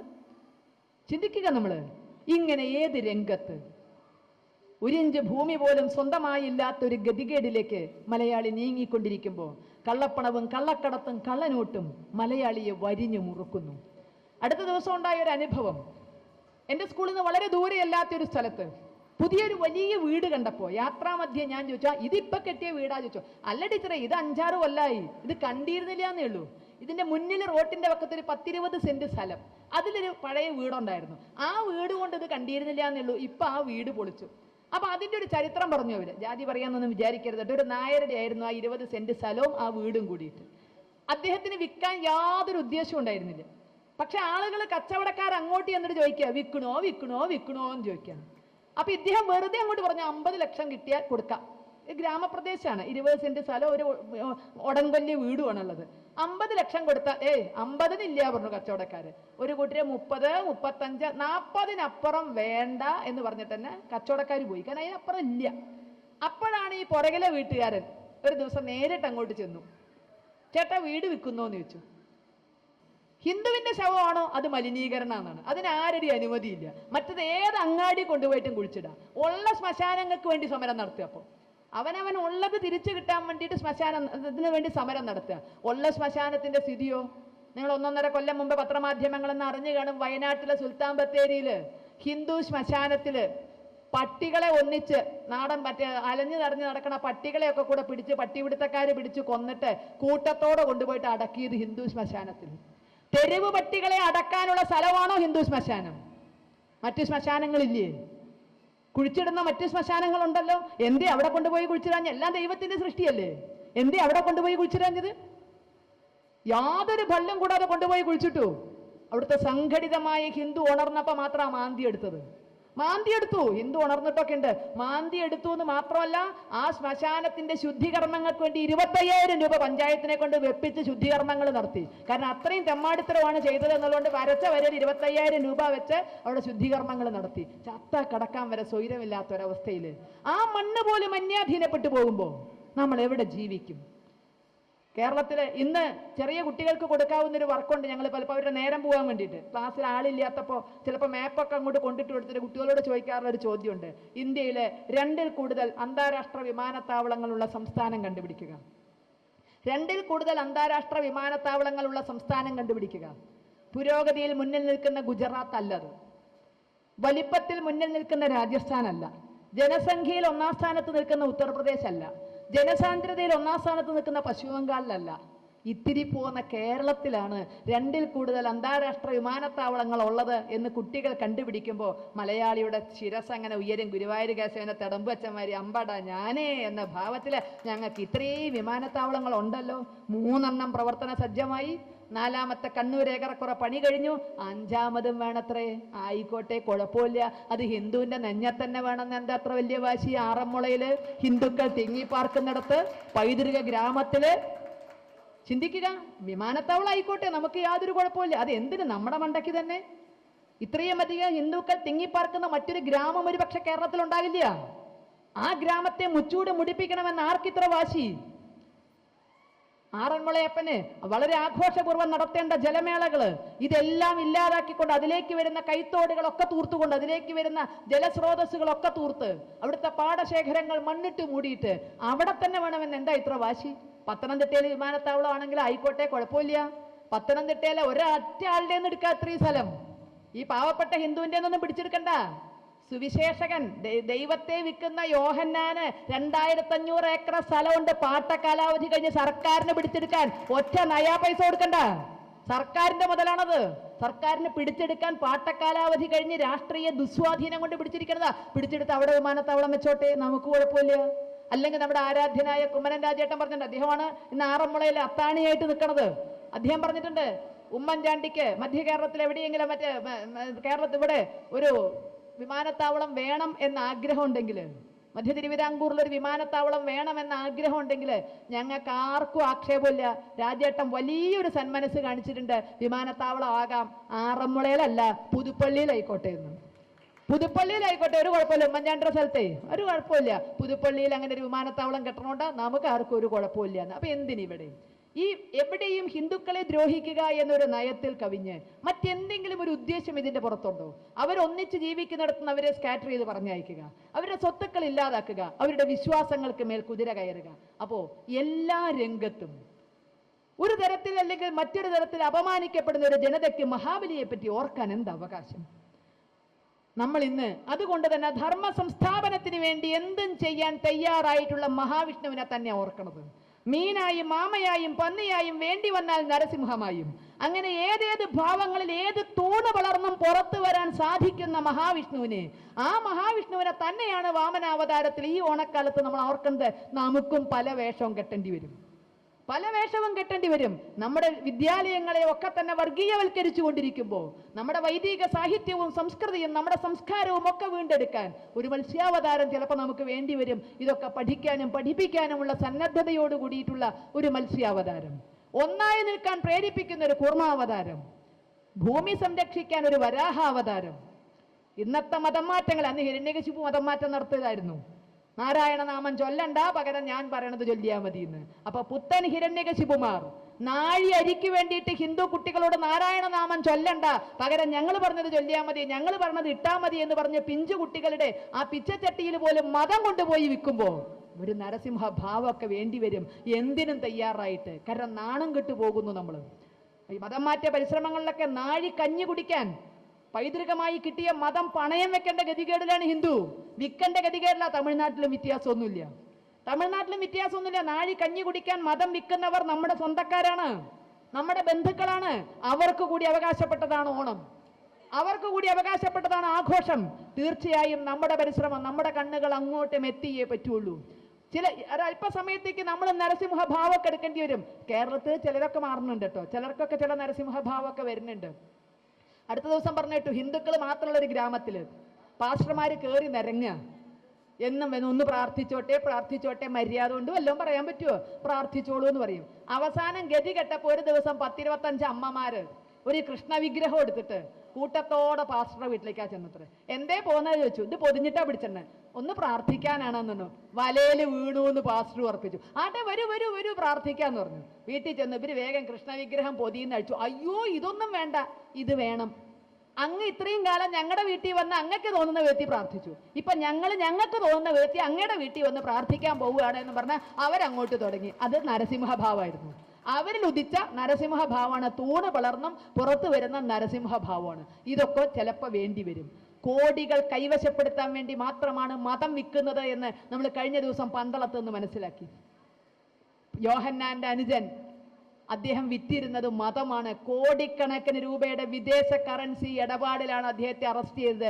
അദ്ദേഹം അവിടുത്തെ പഞ്ചായത്ത് പ്രസിഡന്റ് കൂടിയായിരുന്നു കോൺഗ്രസിന്റെ. ഇതും നമ്മൾ മനസ്സിലാക്കുക. പക്ഷേ ഒരു വിഷ്ണുനാഥും, അതിന്റെ അടുത്താണ് ചെങ്ങന്നൂര്, ഒരു വിഷ്ണുനാഥും അറിഞ്ഞിട്ടില്ല പുന്നോസിന്റെ പ്രവർത്തനം എന്താന്ന്. കാരണം വിഷ്ണുനാഥ് ഉണ്ണിക്കണ്ണന്മാരെ കാണാനുള്ള തിരക്കിലായിരുന്നു. കേരളത്തിലെ ഭീകരത വളർത്തുന്നത് ആരാ? വിഷ്ണുനാഥിന് ഉറപ്പാ. കയ്യിൽ ഓടക്കുഴലും തലയിൽ മയിൽപീലിയും മഞ്ഞത്തുണിയും ചുറ്റി ഹരേ രാമ ഹരേ കൃഷ്ണ മന്ത്രം പാടി നടക്കുന്ന പാവപ്പെട്ട കണ്ണന്മാരാണത്രേ, ബാലഗോകുല അംഗങ്ങളാണത്രേ കേരളത്തിൽ ഭീകരത വളർത്തുന്നത്. ഇത് അദ്ദേഹം കണ്ടില്ല, അദ്ദേഹത്തിന്റെ കാൽച്ചോട്ടിലിരിക്കുന്നത് കണ്ടില്ല. വേണ്ടുന്നത് കാണാൻ നമ്മുടെ ഭരണാധികാരികൾക്ക് കണ്ണുണ്ടാകാൻ ഈ ഓണസമയം നമുക്ക് വിനിയോഗിക്കാം. എനിക്കറിയാം നിങ്ങളിൽ പലരുടെയും വയറ് സുന്ദരകാന്ഡം വായിക്കാൻ തുടങ്ങിയിട്ടുണ്ട് എന്നുള്ളത്. അത് യുദ്ധകാന്ഡത്തിലേക്ക് കിടക്കണതിന്റെ മുമ്പ് നിർത്തിയില്ലെങ്കിൽ യുദ്ധം എന്നോടാകുന്ന ഉറപ്പാണ്, രാവണനോടാകില്ല. അപ്പൊ ഇപ്പൊ സുന്ദരകാന്ഡം വായിക്കുമ്പോൾ ആശയങ്ങളൊന്നും അങ്ങോട്ട് കയറുന്നില്ല. ആമാശയത്തിന്റെ വിളിയാണ് വലുത്.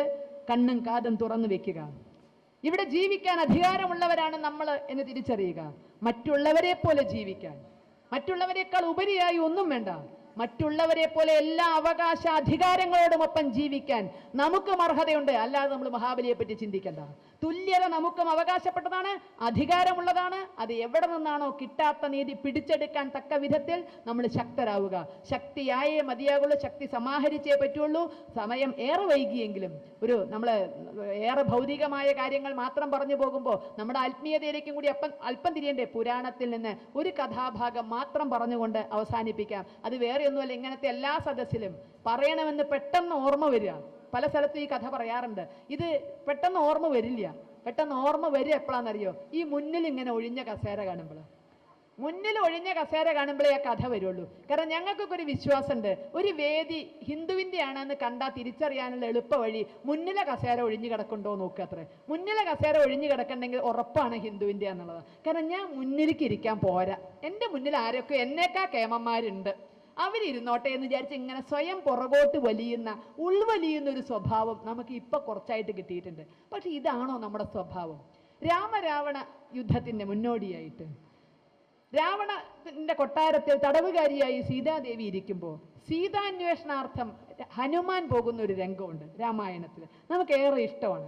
സീതാന്വേഷണാർത്ഥം പോകുന്ന ഹനുമാനെ രാവണന്റെ കിങ്കരന്മാര് പിടിച്ച് കെട്ടി ബന്ധനസ്ഥനായി രാവണന്റെ മുമ്പ് കൊണ്ടുപോകണം. കരുതിക്കൂട്ടി തന്നെയാണ് പിടികൊടുത്തത്, അല്ലെങ്കിൽ പിടിക്കാനൊന്നും പറ്റില്ല. ബന്ധനസ്ഥനായിട്ട് രാവണന്റെ രാജധാനിയിലെത്തി അരയ്ക്ക് കുടുക്കിട്ടിട്ട് ഒരു കൊരങ്ങൻ ആടിക്കളിക്കടാ കുഞ്ചിരാമ, ചാടിക്കളിക്കടാ കുഞ്ചിരാമ എന്ന് പറഞ്ഞിട്ടാണ് കൊണ്ടുവരുന്നത്. കൊണ്ടുവന്ന് അങ്ങനെ രാവണന്റെ മുന്നിൽ നിർത്തി. ഒറ്റ നോട്ടേ ഹനുമാൻ നോക്കിയുള്ളൂ. ആകാശം മുട്ടണ സിംഹാസനത്തിൽ അങ്ങനെ ഇരിക്കുന്നു. രാവണന്റെ സിംഹാസനം ആകാശം മുട്ടും. 10 തല, 20 കയ്യ്, അട്ടഹാസം, ചന്ദ്രഹാസം, സുവർണമയ്യായ ലങ്ക. എന്റെ അമ്മോ, ഈ ചങ്ങാതിയോട് ഞാനെന്ത് പറയാനാ? നമ്മളാണെങ്കിൽ എന്താ പറയാ, ഞാൻ ഇങ്ങോട്ടേ വന്നതല്ല പറഞ്ഞു. ഞാൻ ഇങ്ങോട്ട് വന്നതേ അല്ല, ഹനുമാൻ എളുപ്പമുണ്ട്, കൊരങ്ങനല്ലേ ചാട്ടത്ത് പഴച്ചതാന്ന് പറയാം. ഞാൻ ഇവിടേക്ക് വന്നതല്ല, ചാട്ടത്ത് പഴച്ച. കാരണം ഇച്ചങ്ങായിയോട് എന്താപ്പാ പറയണ്? പക്ഷെ ഹനുമാൻ മറിച്ചായിരുന്നു ചിന്തിച്ചത്. ഇയാൾക്ക് 10 തലയുണ്ട്, 20 കൈയുണ്ട്, സുവർണമയ്യായ ലങ്കയുണ്ട്, അട്ടഹാസമുണ്ട്, ചന്ദ്രഹാസമുണ്ട്, ആകാശം മുട്ടുന്ന സിംഹാസനമുണ്ട്. എനിക്കെന്ത് പോയി? എനിക്ക് എന്തിന്റെ കുറവാ ഉള്ളത്? എനിക്ക് എന്തിന്റെ കുറവാ ഉള്ളത്? ഇയാൾക്ക് 10 തല 20 കൈ ഉണ്ടെങ്കിൽ അയാളുടെ കഷ്ടകാലം. ഈ ചങ്ങാതി എങ്ങനെയാ ഒരു കട്ടുമ്മ തിരിഞ്ഞും മറിഞ്ഞും കിടക്കുക? ഒരു തലയും 2 കൈയും വെച്ചൊരു കട്ടുമ്മ കിടക്കാൻ നമ്മളെ കൊണ്ട് പറ്റണില്ല. ഈ 10 തല 20 കൈയും വെച്ച് ഈ ഭീകര സ്വത്ത് എങ്ങനെ ഇപ്പൊ ഒരു കട്ടുമ്മ തിരിഞ്ഞും മറിഞ്ഞും കിടക്കുക എന്ന് വേണേൽ ചിന്തിച്ചിട്ടുണ്ടാകാം. എനിക്ക് എന്തിന്റെ കുറവാണെന്നാണ് ആദ്യമായിട്ട് ചിന്തിച്ചത്.